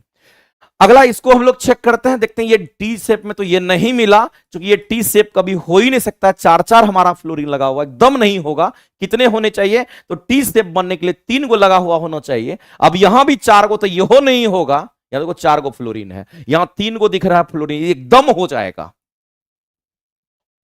तो देखिए क्वेश्चन जब आप बनाते हैं ना, तो दिमाग आपका एक्टिव रहना चाहिए, दिमाग आपका बहुत लोड नहीं रहना चाहिए। हम हमेशा से कहते हैं दिमाग को इतना कूल रखो, दिमाग को इतना कूल रखो और अपने कॉन्फिडेंस के बदौलत क्वेश्चन को सॉल्व करो। कुछ ऐसे क्वेश्चंस होंगे जो आपके शॉर्टकट दम आप कह सकते हो मेरे भाई, क्वेश्चंस को देखते ही आंसर करना है। ये क्वेश्चंस ये नहीं है कि बहुत जान लगाएंगे तब बनेगा। ये क्वेश्चंस का आंसर एकदम आसानी से आ जाता, चूंकि टी आकार का बनना है। एगो इधर लगेगा, एगो इधर लगेगा, वो नीचे लगेगा, तीन को लगना है। तीन को फ्लोरीन है, फ्लोरीन के साथ यहां पर चार को लगेगा तो ये हो भी नहीं करेगा, चार को लगेगा हो भी नहीं करेगा, तो ये ना तो ये होगा ना तो ये होगा, आंसर तो यही ना होगा। तो मेरे भाई इस स्थिति में आप इसके आंसर कर सकते हो। अब इसी क्लोरीन की अगर बात करोगे तो ये क्लोरीन हो गया, इससे कितने फ्लोरीन लगेंगे, तो तीन को फ्लोरीन लगा दो। एक फ्लोरीन आपका ये है, दूसरा फ्लोरीन आपका ये है, और तीसरा फ्लोरीन आपका ये है। गौर से आप इसको बढ़िया से नजर से देखिएगा, इस क्लोरीन से कितने फ्लोरीन लगे हुए हैं। इस क्लोरीन से मेरे भाई तीन तीन फ्लोरीन आपको यहां पर दिख रहे होंगे, और वो आप क्लियरली देख पा रहे होंगे कि तीन तीन फ्लोरीन है। और आप जानते हैं कि जिस क्लोरीन की हम चर्चा कर रहे हैं उस क्लोरीन का एटॉमिक नंबर 17 होता है, और 2, 8 और कितना 7, बाहरी कक्षा में 7। तो एक इलेक्ट्रॉन यहां है, एक इलेक्ट्रॉन यहां है, एक इलेक्ट्रॉन यहां है, 3 तो है, अब तो 4 इलेक्ट्रॉन इसका बच रहा है। इसका मतलब 4 इलेक्ट्रॉन बच रहा है, इसका मतलब एक लोन पेयर, 2 और इलेक्ट्रॉन मिलकर के एक लोन पेयर। इसका मतलब इसमें कितने लोन पेयर हो गए, तो कहेंगे अब इसका अगर हाइब्रिडेशन अगर तुम लिखना चाहते हो तो बताओ हाइब्रिडेशन कितना होगा। तो कहेंगे हाइब्रिडेशन कहने का मतलब है कि नंबर ऑफ सिग्मा बॉन्ड कितना, 1 sigma bond, 2 sigma bond, 3 sigma bond, यानी नंबर ऑफ सिग्मा बॉन्ड 3 हो गया। कितने लोन पेयर हैं, तो ये लोन पेयर, पेयर मतलब 2 को एक काउंट करेंगे, 1, तो 2 का मतलब 1, ये 1, यानी कहने का मतलब ये 2 हो गया, 3 2 5 हो गया। अब अगर ये भी 5 हो गया तो इसको भी तुम क्या कह सकते हो मेरे भाई, sp3 डिहाइब्रिडाइज्ड हमारा हो जाएगा। और ये टी शेप में देखो, 2 फ्लोरीन इधर है, इधर इधर, ये इधर, डंटा नीचे टी शेप में है। हम कहेंगे ये टी शेप का हमारा बन गया। इसी को हम कहते हैं यहां पर टी आकार का हमारा क्या, तो कहेंगे ज्योमेट्री देता है आंसर। नेक्स्ट आगे चलते हैं। अगला है कि किस कार्बाइड को कार्बनडम के नाम से हम लोग जानते हैं। तो कार्बाइड को कार्बनडम के नाम से जानते हैं, ये इसके अयस्क होते हैं। तो ये हमारा सिलिकॉन कार्बाइड होता है, जो कि हमारा सबसे हार्डेस्ट मटेरियल के अंतर्गत आता है, याद रखना। आगे चलते हैं, अगला क्वेश्चन देखते हैं। अगला क्वेश्चन हमारे सामने ये है मेरे भाई कि अगर हम यहां पर Mg नहीं लिखेंगे, यहां पर गलती लिखा हुआ, इसको Hg कर लेना। Hg मतलब मरकरी की बात करते हैं। मरकरी सल्फेट की उपस्थिति में, मरकरी सल्फेट की उपस्थिति में जब एसिटिलीन को इतने H2SO4 से गुजारते हैं, इसका मतलब किसको, एसिटिलीन की बात कही जा रही है। मेरे भाई एक बात आपको समझना पड़ेगा कि यहां पर एसिटिलीन, जिस एसिटिलीन की हम बात कर रहे हैं उस एसिटिलीन के बारे में हम लोग को समझना पड़ेगा। अगर जिस एसिटिलीन की अगर हम बात कर रहे हैं वो एसिटिलीन हमारा क्या होता है, तो एसिटिलीन का स्ट्रक्चर आपको पता होगा कि अगर हम यहां पर एसिटिलीन की अगर हम बात करते हैं, ये एसिटिलीन का स्ट्रक्चर ही हमारा होता है C2H2 होता है। अब इसके अगर बनाएंगे तो कैसा बनाएंगे मेरे भाई, तो हम कहेंगे एक कार्बन, 2 कार्बन, चूंकि 2 कार्बन है, 2 ही हाइड्रोजन को जोड़ना है, एक हाइड्रोजन हमारा इधर जुड़ जाएगा, एक हाइड्रोजन इतना, कार्बन को 4 वैलेंसी पूरा करना है, इसका मतलब ट्रिपल बॉन्ड यहां पे हो जाएगा। आप ऐसे भी इसको लिख सकते हैं, आप ऐसे भी इसको लिखेंगे तो इसमें कहीं से कोई दिक्कत नहीं है, कोई दर्द आपको नहीं होना चाहिए, आप आसानी से लिख सकते हो। ये हमारा C2H2 कहने का मतलब ये एसिटिलीन है। अब कह रहा है मेरे भाई इसके प्रेजेंस में आप एसिटिलीन को क्या कर रहे हैं, इसकी उपस्थिति में आप क्या कर रहे हैं, इससे गुजार रहे हैं, यानी कि जो आपका H2SO4 है आप उससे गुजारने की कोशिश कर रहे हैं, और वो भी डाइल्यूट है, यानी तनु H2SO4 की बात कर रहे हैं। तो एक बात जान लीजिए कि जब इससे आप गुजारेंगे तो ऐसी परिस्थिति में क्या होगा मेरे भाई, तो हम लोग कहेंगे यहां पर किसकी प्रेजेंस में, तो HgSO4 के प्रेजेंस में हम क्या, तो कहेंगे एसिटिल, यानी कि तनु H2SO4 को गुजारेंगे। इसका मतलब है यहां पर हम डाइल्यूट H2SO4 की बात करते हैं। और ये जो डाइल्यूट H2SO4 जब हमारा इससे पास करता है तो वैसी परिस्थिति में आपसे पूछा गया कि बताइए कौन सा यौगिक हमें मिलेगा। याद रखना मेरे भाई ये रिएक्शंस आपके एनसीईआरटी के क्वेश्चंस के हैं, और एनसीईआरटी में डायरेक्ट ये दिया हुआ है कि इससे हमें एसिटिक एसिड का फॉर्मेशन होता है, तो कहेंगे CH3COOH का निर्माण होगा, और इसी को हम लोग यहां पर एसिटिक एसिड कहते हैं। और याद रखना मेरे भाई इसी को हम लोग एसिटिक एसिड भी कहते हैं, और इसी को हम लोग एसिटिक एसिड भी कहेंगे, और इसी को इथेनोइक एसिड भी कहते हैं। ये सब एक ही नाम है। इसी को हम लोग क्या कहेंगे, इथेनोइक एसिड भी कहते हैं। ये हमारा इथेनोइक एसिड भी कहलाता है, और साथ ही साथ याद रखना इसी को हम लोग विनेगर भी कहते हैं। ये हमारा क्या होगा, कि इसको विनेगर भी कहते हैं। तो एक बात क्लियर हो गया होगा, विनेगर कभी मिलता है जब हम यहां पर इस गैस से हम इसको पास कराते हैं। डाइल्यूट H2SO4 अगर बोल रहा है, इसका मतलब हम पानी का भी मिश्रण इसमें यूज करेंगे, यानी H2O का भी इस्तेमाल करेंगे, हमारा फॉर्मेशन इस चीज का हो जाएगा। इसलिए इस क्वेश्चन का अगर आंसर करेंगे तो ऑप्शन नंबर हमारा यहाँ पर सॉरी, ये ऑप्शन तो आपको नहीं दिख रहा है, एक्चुअली में ये आंसर आपका नहीं होगा। तो इस क्वेश्चन के अगर आंसर करेंगे मेरे भाई तो क्या आंसर होना चाहिए? अगर आप इसको गौर से अगर देखोगे तो ये लग रहा है कि हमें वैसा ही यहां पर दिख रहा है, CH3COOH का फॉर्मेशन नहीं, CH3COOH की हम बात कर रहे हैं, तो एक्चुअली में जो हमें मिलेगा कंपाउंड वो हमारा CH3CHO मिलेगा। सॉरी, इसको एसिटल्डिहाइड के नाम से हम लोग जानते हैं। सॉरी मेरे भाई, इसको एसिटल्डिहाइड कहते हैं। ये जो मिलेगा इसको याद रखना, इसको एसिटल्डिहाइड कहते हैं। ये हमारा एसिटल्डिहाइड मिलेगा और इसका केमिकल फॉर्मूला क्या होगा? CH3CHO होता है। देखो CHO ग्रुप लगा हुआ, इसका मतलब एसिटल्डिहाइड की। यहां पर हमें क्या मिलेगा? तो कहेंगे यहां पर एसिटिक एल्डिहाइड की हम बात करेंगे, ये हमें मिलता है। सॉरी मेरे भाई, ये हमारा एसिटिक एल्डिहाइड की हम बात करेंगे, ये प्राप्त होता है। तो ये याद रखना, इस क्वेश्चन के आंसर करेंगे तो ऑप्शन नंबर हमारा ये हो जाएगा, सी करेक्ट आपका हो जाएगा। ये मिलता है, इससे याद रखना।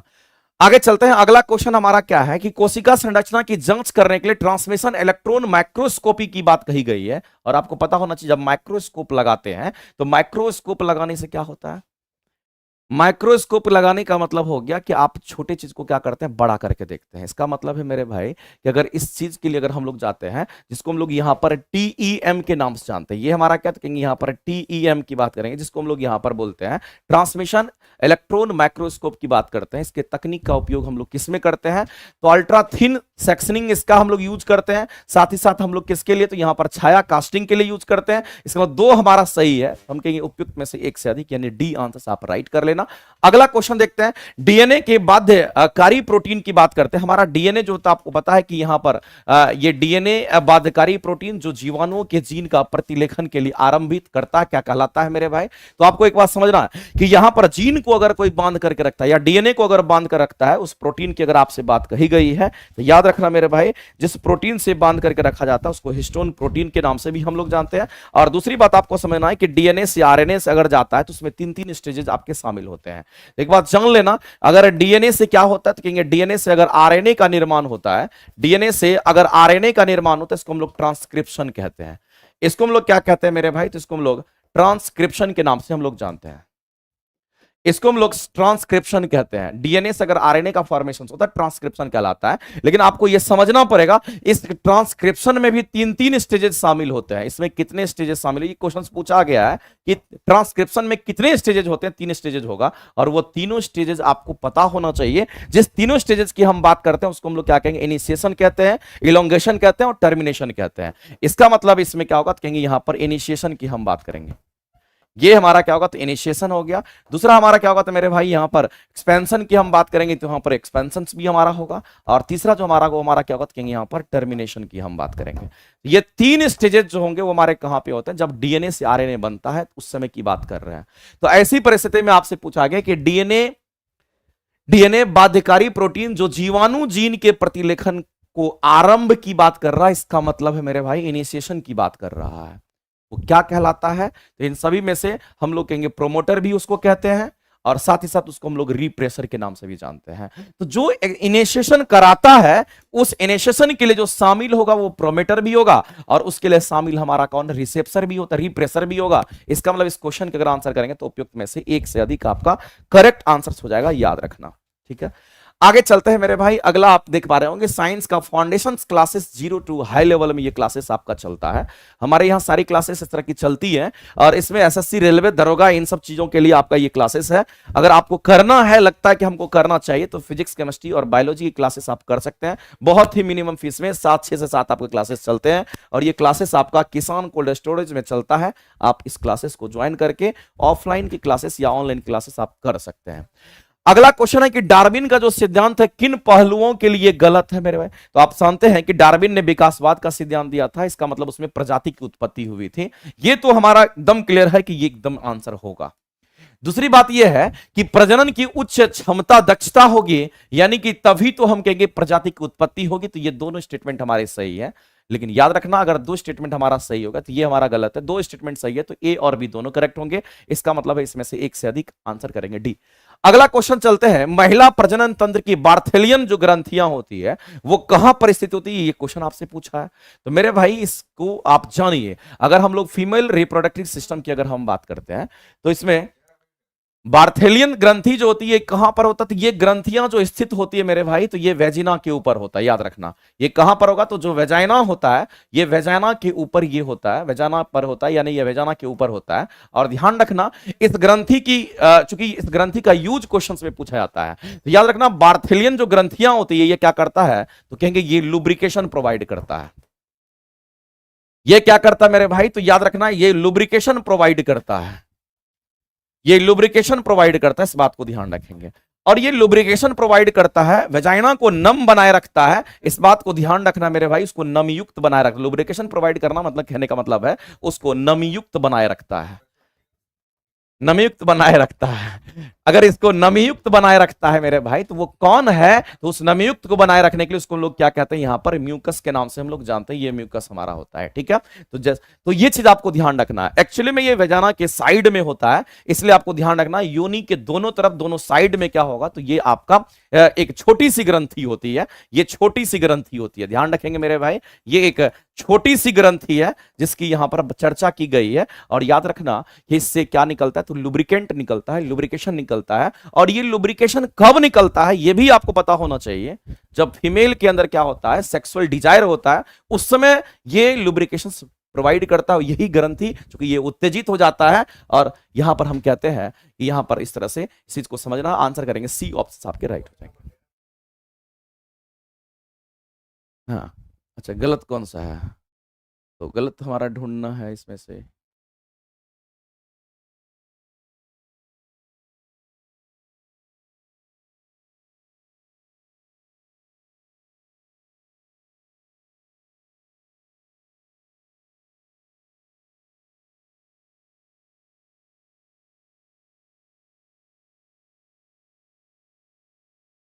कभी कभी मिस्टेक से हो जाता है मेरे भाई, कभी कभी मिस्टेक से हो जाता है, ध्यान नहीं रहता है। यहां पर देखो गलत पूछा है, इसका मतलब है कि इसमें से ये सही है, ये सही है, इसका मतलब ये भी हमारा तब सही होगा। इसके आंसर्स आपके ये दे रखे हैं, चूंकि हम दो पता था, हमको लगा कि ऐसा होगा, लेकिन याद रखना कि इसमें से उपयुक्त में से कोई नहीं, इसका मतलब कोई भी गलत नहीं, तब ये इसका मतलब ये भी हमारा सही है।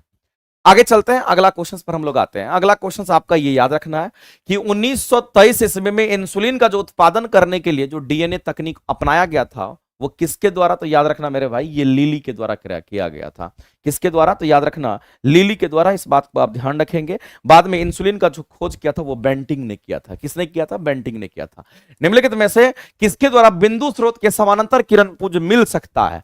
अब देखो बिंदु स्रोत बोला है और उससे किरण जो हमें प्राप्त करना वो समानांतर किरण पुंज प्राप्त करना है। तो आप यहां पर सीधा सीधा कहेंगे मेरे भाई, हमारे सामने मान लेते हैं अवतल दर्पण है, तो अवतल दर्पण तो हमारा कुछ ऐसा होगा। और इस अवतल दर्पण में क्या करते हैं मेरे भाई, ये जैसे यहां पर हमारा सही पोल हो गया, और कर्व अगर ऐसा है तो सेंटर भी इधर ही होगा, सेंटर और पोल के बीच में क्या होगा, तो कहेंगे मुख्य फोकस होगा।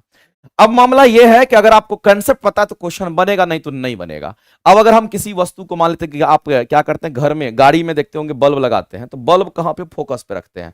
अगर बल्ब को फोकस पे रखेगा तो इससे प्रकाश निकलेगा और दर्पण पे जाके टकराएगा, और जैसे ही टकराएगा, चूंकि ये फोकस पर रखा गया है, ये प्रॉपर्टी है कि अगर फोकस से टकरा जाते हुए अगर दर्पण पे टकराता है, ये टकराने के बाद ये क्या होगा, समानांतर हो जाएगा। तो इससे जितने भी किरणें निकलेगी टकराएंगी और सभी के सभी किरणें समानांतर हो जाएंगी, इस बात को आप ध्यान रखेंगे। और ऐसी परिस्थिति में आपको ध्यान रखना है मेरे भाई, ये हमारा क्या होगा, प्रकाश आगे की ओर जाता है, ज्यादा दूरी तक जा पाता है। इसीलिए हम लोग अपने जो गाड़ी होती है, उस गाड़ी में जो गाड़ी का जो हेडलाइट होता है आगे वाला, उसमें कहां पर बल्ब को रखेंगे, तो उसके फोकस पर रखते हैं, क्योंकि फोकस से आने के बाद टकराने के बाद समानांतर, या अनंत से आने के बाद वो टकराने के बाद फोकस से पास करता है, ये बात आपको पता होगा। तो अगर एक बिंदु स्रोत से अगर हम समानांतर किरण पुंज हमें मिल सकता है, तो वह किस में मिलेगा, तो केवल और केवल अवतल दर्पण में मिलेगा। और उत्तल की अगर हम चर्चा करेंगे मेरे भाई, तो उत्तल में भी हम चेक कर लेते हैं, उत्तल में भी हम एक बार चेक कर लेते हैं। ये हमारा उत्तल दर्पण है, और इस उत्तल दर्पण की अगर हम बात करेंगे तो यहां पर हमारा पोल हो गया, यहां पर हमारा सेंटर हो गया, सेंटर और पोल के बीच में मुख्य फोकस यानी ये एफ है। अब जाहिर सी बात है मेरे भाई, ये दर्पण के पीछे वाला हिस्सा है, दर्पण के पीछे हम क्यों रखेंगे बल्ब को, दर्पण के पीछे इधर पेंट किया उधर बल्ब को रख करके क्या करेंगे, कुछ होगा ही नहीं। इसका मतलब है ये स्टेटमेंट एकदम गलत है। उत्तल दर्पण तो सोचेंगे ना, केवल और केवल हमारा यहां पर अवतल दर्पण, यहां पे क्या हो जाएगा, तो कहेंगे राइट हो जाएगा, ऑप्शन नंबर ए करेक्ट हो जाएगा। नेक्स्ट, अगला क्वेश्चन है कि गोलीय दर्पण द्वारा बने प्रतिबिंब का आवर्धन क्या होगा। मेरे भाई मैंने कितनी बार बोला है आपको कि अगर आपसे यहां पर गोलीय दर्पण की बात करता है, यदि आपसे किसकी बात कर रहा है, गोलीय दर्पण की बात करता है, तो इस गोलीय दर्पण में एक हमारा उत्तल दर्पण आता है और दूसरे की अगर हम बात करते हैं दूसरा हमारा यहां पर अवतल दर्पण आता है। तो एक बात आप समझ लीजिए, गोलीय दर्पण बोलते दोनों समझना है आपको। और अगर आवर्धन की बात करता है, अगर आवर्धन का मान समझना गौर से, अगर पॉजिटिव होगा तो समझ लेना कि यहां पर सीधा प्रतिबिंब बनता है। यहां पर कैसा, तो कहेंगे सीधा प्रतिबिंब बनता है। यह बात आपको एकदम नहीं भूलना है। दूसरी बात, अगर आवर्धन का मान अगर नेगेटिव आता है वैल्यू, तो ऐसी परिस्थिति में समझ लेना कि उल्टा प्रतिबिंब बनेगा। तो आप देख लीजिए, इस क्वेश्चन को बनाने के लिए कुछ नहीं करना है। आवर्धन का मान यहां नेगेटिव अगर बोल दिया, इसका मतलब उल्टा ही बनेगा, सीधा हो नहीं सकता है। तो कहेंगे सीधा नहीं होगा, उल्टा ही बनेगा। इसका मतलब इसमें से हम कहेंगे मेरे भाई हमारा कौन सा आंसर सही होगा, क्या वस्तु से बड़ा, क्या वस्तु से छोटा, सही आंसर निकलेगा? नहीं, यहां पर उल्टा प्रतिबिंब होना चाहिए, इसमें से कोई नहीं है। इसलिए इस क्वेश्चन के अगर हम लोग आंसर की तरफ जाएंगे, कहेंगे यहां पर नन ऑफ दीज हो जाएगा, यानी कि इसमें से कोई नहीं। आंसर होना चाहिए तो उल्टा प्रतिबिंब, अगर इसके जगह पर उल्टा होता तो आंसर हो जाता। याद रखना, इस तरह से इस क्वेश्चन को सॉल्व करते हैं। अगला क्वेश्चन है, किसी डिक्शनरी के छोटे अक्षर को पढ़ने के लिए जिस लेंस का इस्तेमाल करते हैं वो कौन सा लेंस होना चाहिए? मेरे भाई, जो छोटे डिक्शनरी के अक्षर होते हैं या छोटे छोटे अक्षर को अगर आप पढ़ना चाहते हैं तो उस समय आप क्या करते हैं? लेंस जब आंख में लगाते हैं, चश्मा लगाते हैं, तो आप नजदीक ले जाकर के बुक पढ़ते हैं। वैसी परिस्थिति में आप वैसे लेंस का इस्तेमाल करते हैं जिसके नजदीक आंख को लेकर जाते हैं तो इमेज बड़ा बनता है, तभी आप पढ़ पाएंगे उस चीज को। तो मेरे भाई मैं आपसे कहना चाहता हूं कि इसमें 50 सेंटीमीटर को ट्रिकी क्वेश्चन है, 50 सेंटीमीटर, 50 सेंटीमीटर, 5 सेंटीमीटर आपको दे रखा है। अब नजदीक कौन सा होगा इसमें से? क्या 50-50 हो सकता है? नहीं होगा, दम नहीं होगा। अब ये 5 सेंटीमीटर, क्या ये, अब यहां पर चलो एक क्लियर हो गया कि 5 होगा, चूंकि हमारा दूरी कम होना चाहिए, आंसर ये हो सकता है। लेकिन आगे भी तो देखना है, क्या ये अवतल लेंस हमारा बड़ा प्रतिबिंब हमेशा देता है नजदीक जाने के बाद? मेरे भाई, अवतल लेंस की जब हम बात करते हैं हमेशा छोटा प्रतिबिंब देता है।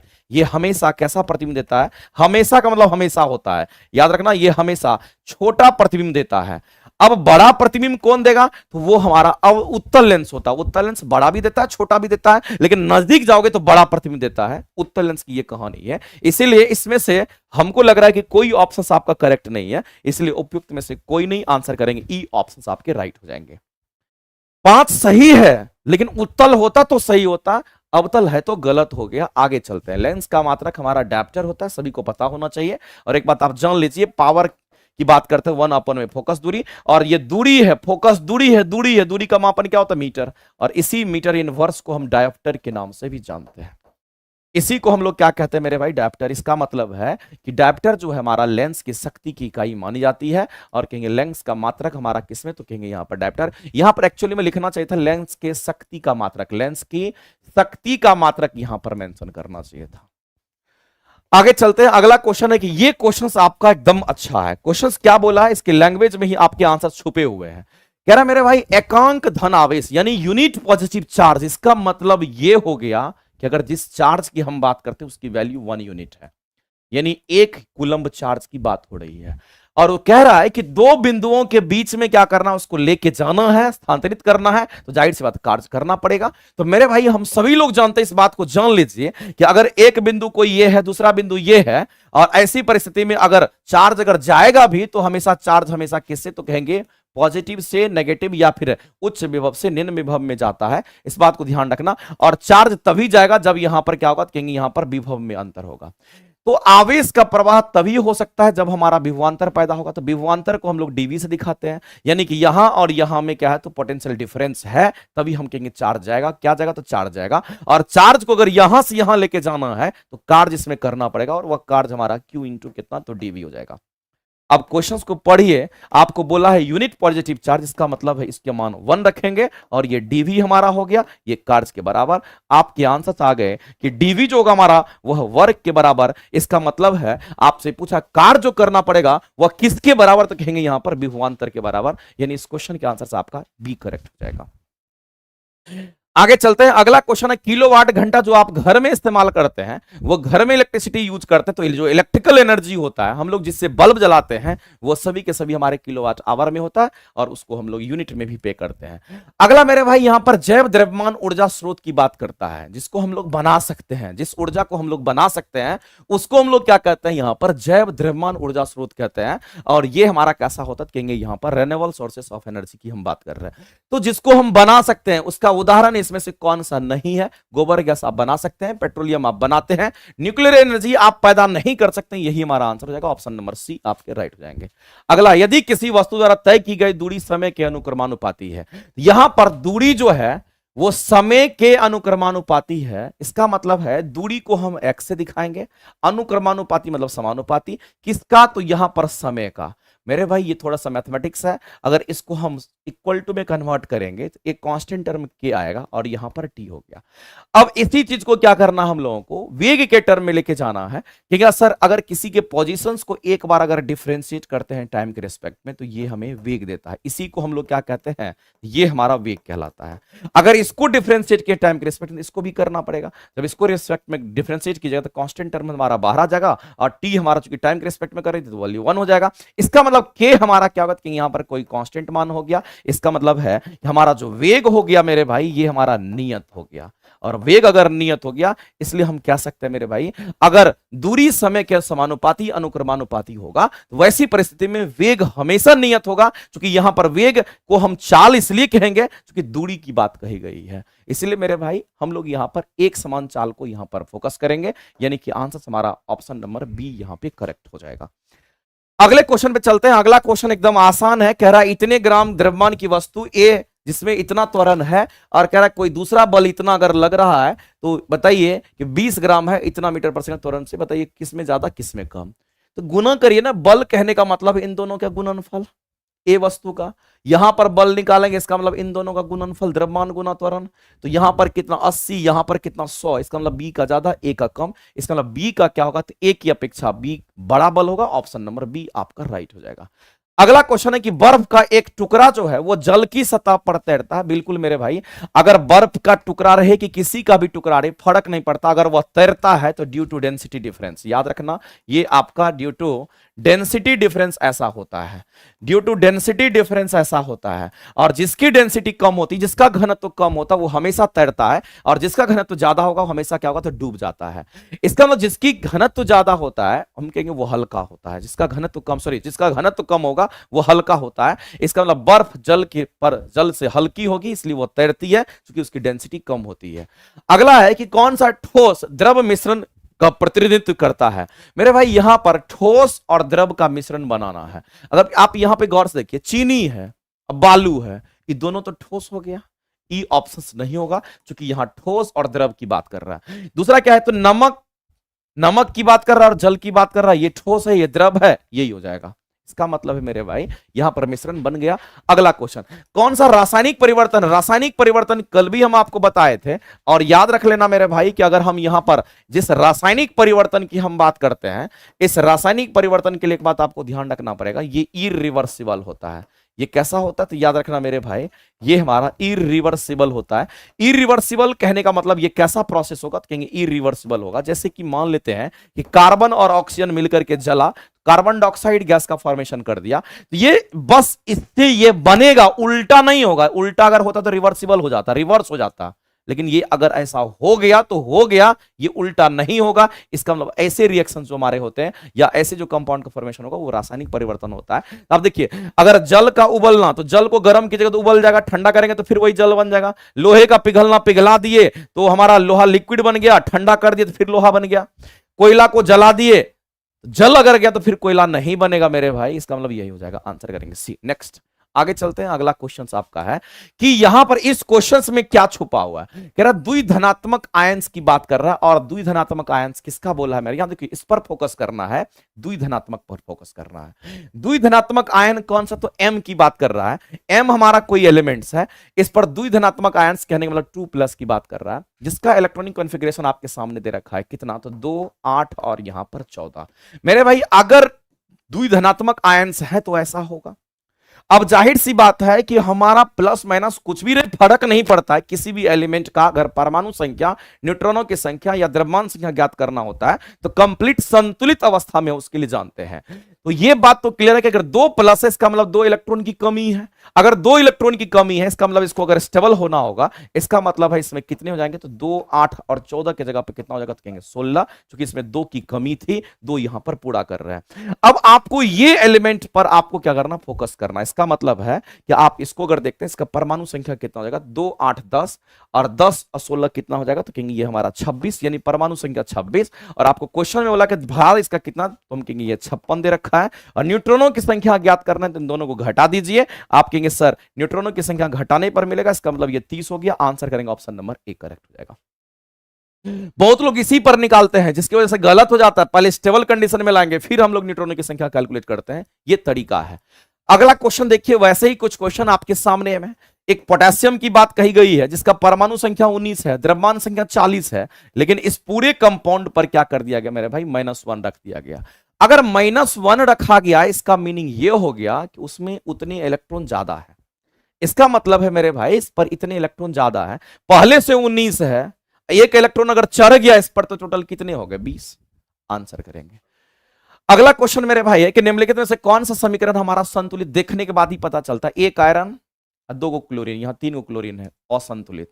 यहां एक आयरन, यहां 2 आयरन, ये भी असंतुलित। यहां पर देखिए अगर एक नाइट्रोजन, 2 नाइट्रोजन, 2 नाइट्रोजन, यहां 2 नाइट्रोजन, ठीक है। यहां पर देखेंगे 4 हाइड्रोजन, यहां देखिए 2 से गुना है 4 हाइड्रोजन, यहां पर 2 ऑक्सीजन, 2 से गुना है, तो क्योंकि यही बैलेंस हो जाएगा।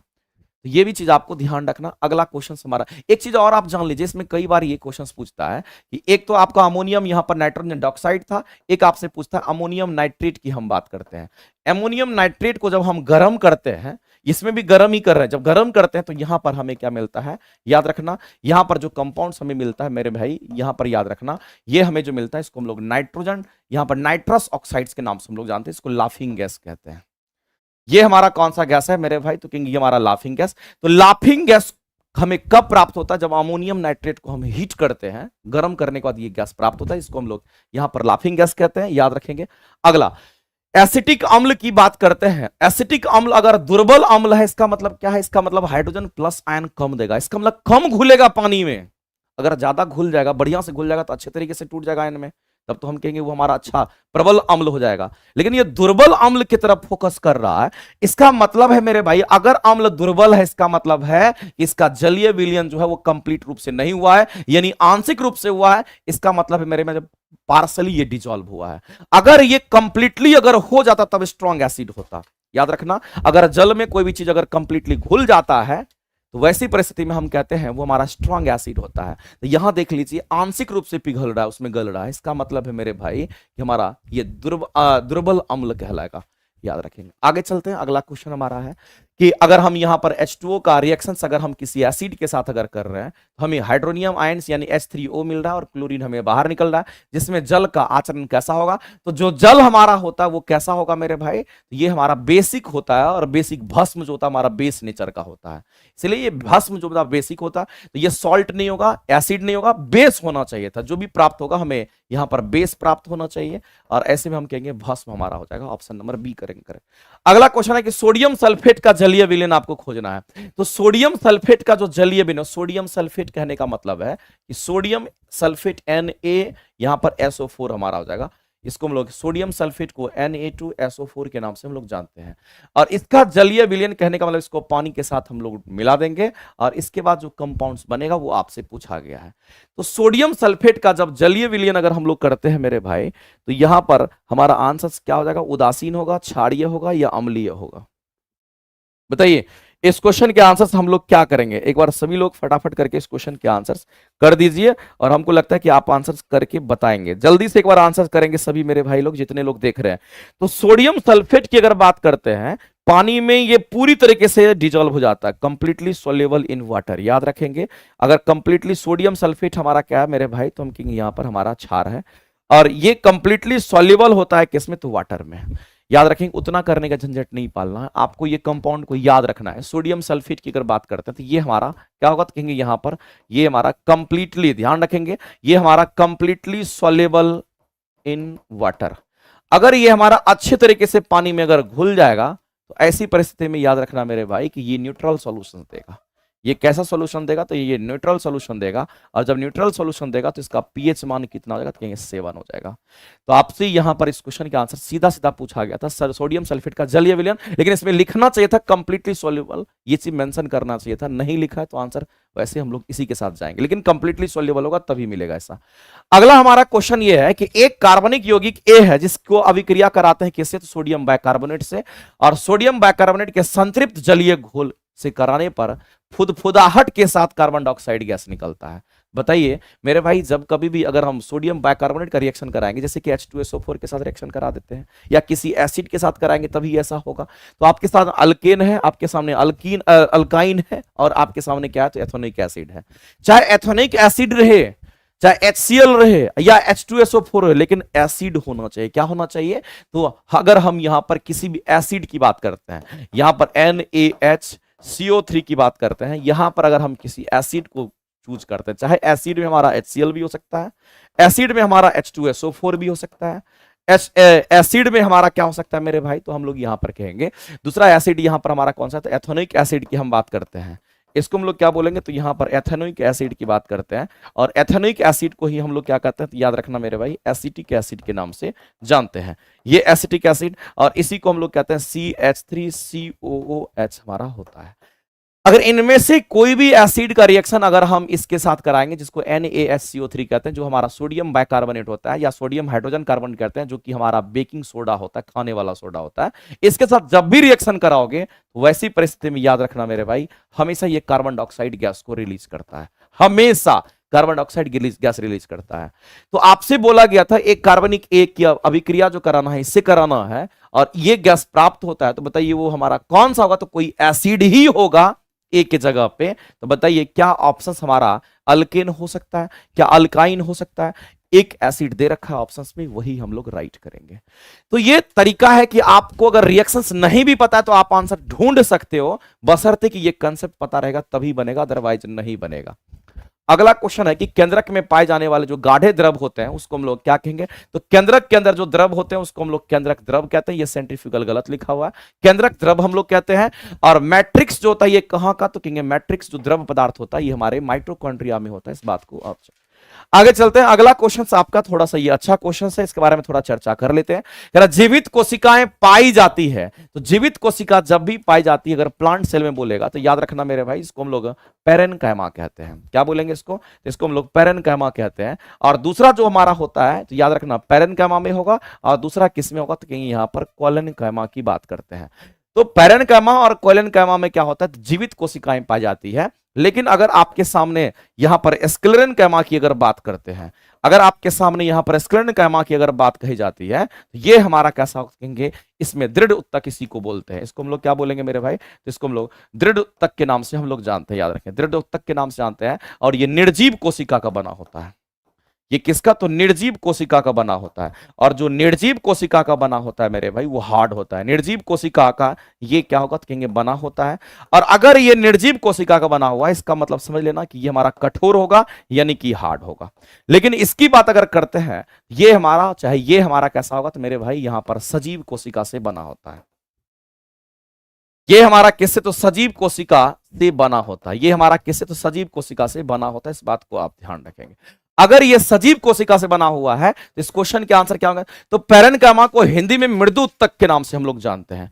इसको हम लोग क्या कहेंगे मेरे भाई? इसको हम लोग यहां पर मृदु उत्तक के नाम से जानते हैं। इसको हम लोग मृदु उत्तक के नाम से जानते हैं। और केलेनकाइमा की अगर हम बात करते हैं, इसको हम लोग स्थूल कोण, याद रखना ये इसका हिंदी नाम है, इसको याद रख सकते हो। इसको हम लोग स्थूल कोण के नाम से जानते हैं। इसका मृदु उत्तक और स्थूल कोण, यानी ऑप्शन नंबर सी आपका यहां पर करेक्ट हो जाएगा।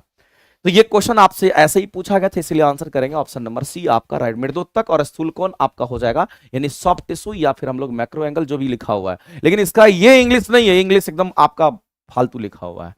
इसका इंग्लिश क्या होगा? तो मृदु उत्तक के लिए याद रखना पैरेनकाइमा, और यहां पर कोलेनकाइमा हमारा स्थूल उत्तक के लिए होता है। इस बात को ध्यान रखेंगे, ठीक है। तो ये निर्जीव कोशिका से, ये दोनों सजीव कोशिका से। पैरेनकाइमा में भोजन वगैरह का संग्रह होता है, जड़ तना में पाया जाता है, और ये क्या करता है? तना वगैरह को लचीला बनाता है, सॉफ्ट बनाता है। और ये क्या करता है? तो बीज का बाहरी आवरण वगैरह हार्ड होता है, तना का बाहरी आवरण हार्ड होता है, इसी कारण।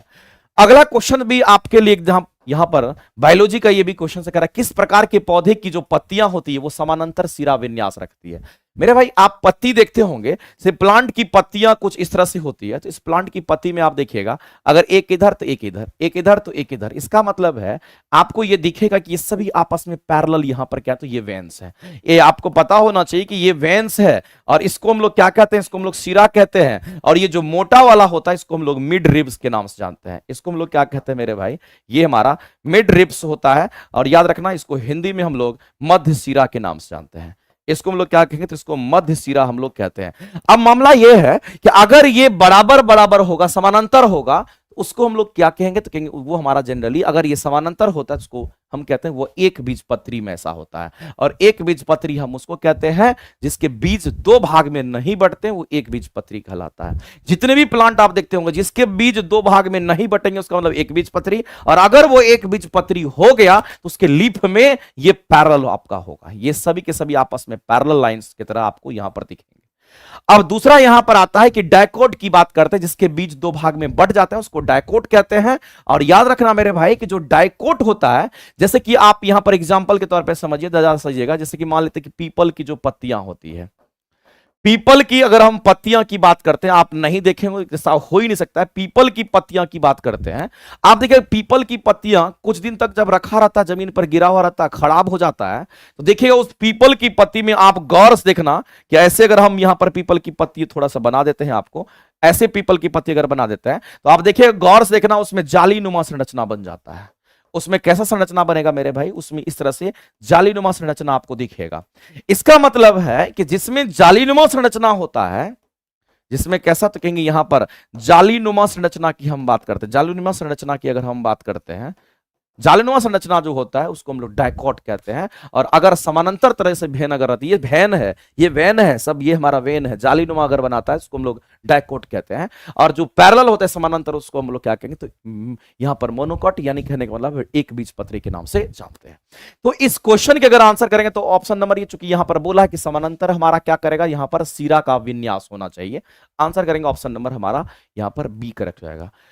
आगे चलते हैं, अगला क्वेश्चन देखते हैं। दो या अधिक फसलों के साथ उगाने की क्रिया को क्या कहते हैं, मिश्रित खेती के नाम से हम लोग जानते हैं। आगे चलते हैं मेरे भाई, प्रकाश संश्लेषण प्रक्रम में क्या नहीं होता है, तो प्रकाश संश्लेषण का, फोटोसिंथेसिस का आपके पास में पता होना चाहिए कि जितने भी सभी हरे पेड़ पौधे क्या करते हैं, प्रकाश संश्लेषण करते हैं। तो सभी हरे पेड़ पौधे को प्रकाश संश्लेषण करने के लिए क्या चाहिए, तो हमारे वातावरण से कार्बन डाइऑक्साइड चाहिए। और उस प्लांट में पानी की मात्रा अपने पास होता है। और जब ये इसके साथ रिएक्शन करता है, किसके परिस्थिति में, हम कहेंगे यहां पर सनलाइट के प्रेजेंस में ये करता है। ये रिएक्शन किसके प्रेजेंस में, याद रखना मेरे भाई, ये सनलाइट यानी कि सूरज के प्रकाश के प्रेजेंस में करेगा। ये भोजन बनाता है और भोजन कहने का मतलब C6H12O6 का निर्माण करेगा। साथ ही साथ हम जानते हैं कार्बन डाइऑक्साइड प्लांट लेता है और ऑक्सीजन छोड़ता है, इसका मतलब इससे ऑक्सीजन बाहर निकलेगा। और कुछ क्या करता है, पानी को वाष्पोसर्जित कर देता है, यानी कि H2 होगा। इसको बैलेंस करना तो 6 कार्बन यहां है, तो यहां पर इसका मतलब 6 से गुना हो जाएगा। और इसको बैलेंस करना तो यहां पे 12 और यहां पर 6, यहां पर 6। ये जो हमने आपके पास बैलेंसिंग इक्वेशंस लिखा, एक्चुअली में ये कार्बन डाइऑक्साइड का, सॉरी, ये हमारा फोटोसिंथेसिस का इक्वेशन है, जिसको प्रकाश संश्लेषण प्रक्रिया के नाम से हम लोग जानते हैं। अब आपको ये पता होना चाहिए, हरे पेड़ पौधे को ये 3 चीज चाहिए, ये चाहिए, ये चाहिए, ये चाहिए। और क्या बनाएगा, तो ये तीनों चीज बनाता है। इसको बाहर करेगा, इसको भी बाहर करेगा। तो मेरे भाई आपसे पूछा क्या नहीं होता, क्या इसमें पानी टूट रहा है, पानी बिल्कुल टूटेगा। इसका मतलब है ये तो हो रहा है। कार्बन डाइऑक्साइड का मुक्त होना, क्या कार्बन डाइऑक्साइड इस प्रोसेस में मुक्त हो रहा है, क्या बाहर निकल रहा है, नहीं, इसका मतलब ये गलत है। कार्बन डाइऑक्साइड तो वो ले रहा है, मुक्त कहां से करेगा, तो ये गलत है, तो गलत वाला आंसर करेंगे। क्या ऑक्सीजन इससे मुक्त हो रहा है, ऑक्सीजन बिल्कुल मेरे भाई, ये ऑक्सीजन को बाहर करता, कार्बन डाइऑक्साइड लेता, ऑक्सीजन को बाहर करता, ये तो मुक्त करता, ये सही है। गलत को चूज करना था, इसलिए एक ही ऑप्शन बी आपका राइट हो जाएगा। नेक्स्ट, और आज का ये लास्ट क्वेश्चन है, कह रहा मेरे भाई कि शुद्ध या फिर ऑक्सीजन जनित रक्त की बात कही गई। इसका मतलब है दो बात आपको समझना है। एक बात तो आपको यह समझना है मेरे भाई कि अगर हम वेन्स की बात करते हैं तो हमारे शरीर में बहुत सारी नसें हैं जिसको वेन्स कहते हैं। याद रखना मेरे भाई, ये अशुद्ध रक्त का प्रवाह करती है। ये किसका प्रवाह करती है, अशुद्ध रक्त का ये क्या करती है, हमारे शरीर में प्रवाह करती है।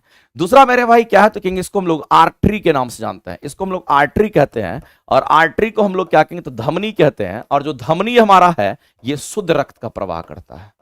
जितने भी आर्टरी हमारे शरीर में है वो सभी के सभी शुद्ध रक्त का प्रवाह करेगा, इस बात को ध्यान रखें, ये शुद्ध रक्त का प्रवाह करता है।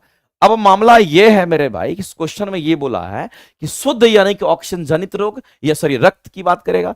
अब हृदय से शरीर में अगर जाता है तो हमारे शरीर में बहुत सारे क्या है, तो आर्टरी हैं, वेन्स हैं, लेकिन हृदय से शरीर में अगर जा रहा है, इसका मतलब है मेरे भाई कि अगर शुद्ध को लेकर के जाएगा तो वो आर्टरी ही लेकर जाएगा। इसलिए इस क्वेश्चन का आंसर करेंगे ऑप्शन नंबर ए आपका राइट हो जाएगा। आलिंद वालिंद नहीं होगा, ये हमारा हार्ट के अंदर है, सीरा भी हमारा नहीं होगा, क्योंकि सीरा तो हमारा अशुद्ध रक्त का प्रवाह करता है। तो यहां पर इस क्वेश्चन का आंसर क्या करेंगे, तो ऑप्शन नंबर ए आपका क्या हो जाएगा, तो राइट हो जाएगा। ठीक है, तो हमें लगता है कि आपके टोटल का टोटल क्वेश्चन का यहां पर डिस्कशन आपका हो गया। लेकिन हम सभी भाई लोग से कहना चाहते हैं कि आप सभी लोग जिस तरह से लगातार क्लास कर रहे हैं, इसी तरीके से आपको क्लास करना पड़ेगा, तभी जाकर के कुछ हो सकता है, नहीं तो समझिए कि मामला गड़बड़ हो जाएगा। इसीलिए आप सभी लोग लगातार क्लास अटेंड कीजिए और क्वेश्चन के डिस्कशन में भागे, क्वेश्चन के डिस्कशन में जरूर जुड़िए, जिससे आपको बहुत ज्यादा बेनिफिट होगा। चलिए, बहुत बहुत धन्यवाद। लेकिन हम जाते जाते सभी भाई लोग से यही कहना चाहेंगे कि आप सभी लोग एक बार लाइक बटन दबा दीजिए। सभी लोग को गुड नाइट, शुभ रात्रि। मिलते हैं हम लोग फिर कल के सेशन में, कल के क्वेश्चंस को डिस्कस करेंगे। आज के लिए इतना ही, बहुत बहुत धन्यवाद। चलिए, राजधानी बैच कल कितने बजे स्टार्ट होगा? राजधानी बैच जो कल क्लासेस चलेगी 3000 क्वेश्चंस की, वो 4 से 5 बजे चलेगी। वो टाइम आपका फिक्स हो गया, 4 से 5 में इवनिंग में चलेगा क्लासेस। राजधानी बैच की क्लासेस कल कितने बजे? संजीव मीना जी, आपकी क्लासेस शाम में 4 से 5 की टाइमिंग है, शेड्यूल लग चुका है, उसी में आपकी क्लासेस होनी है। ठीक है, चलिए आज के लिए इतना ही, बहुत बहुत धन्यवाद।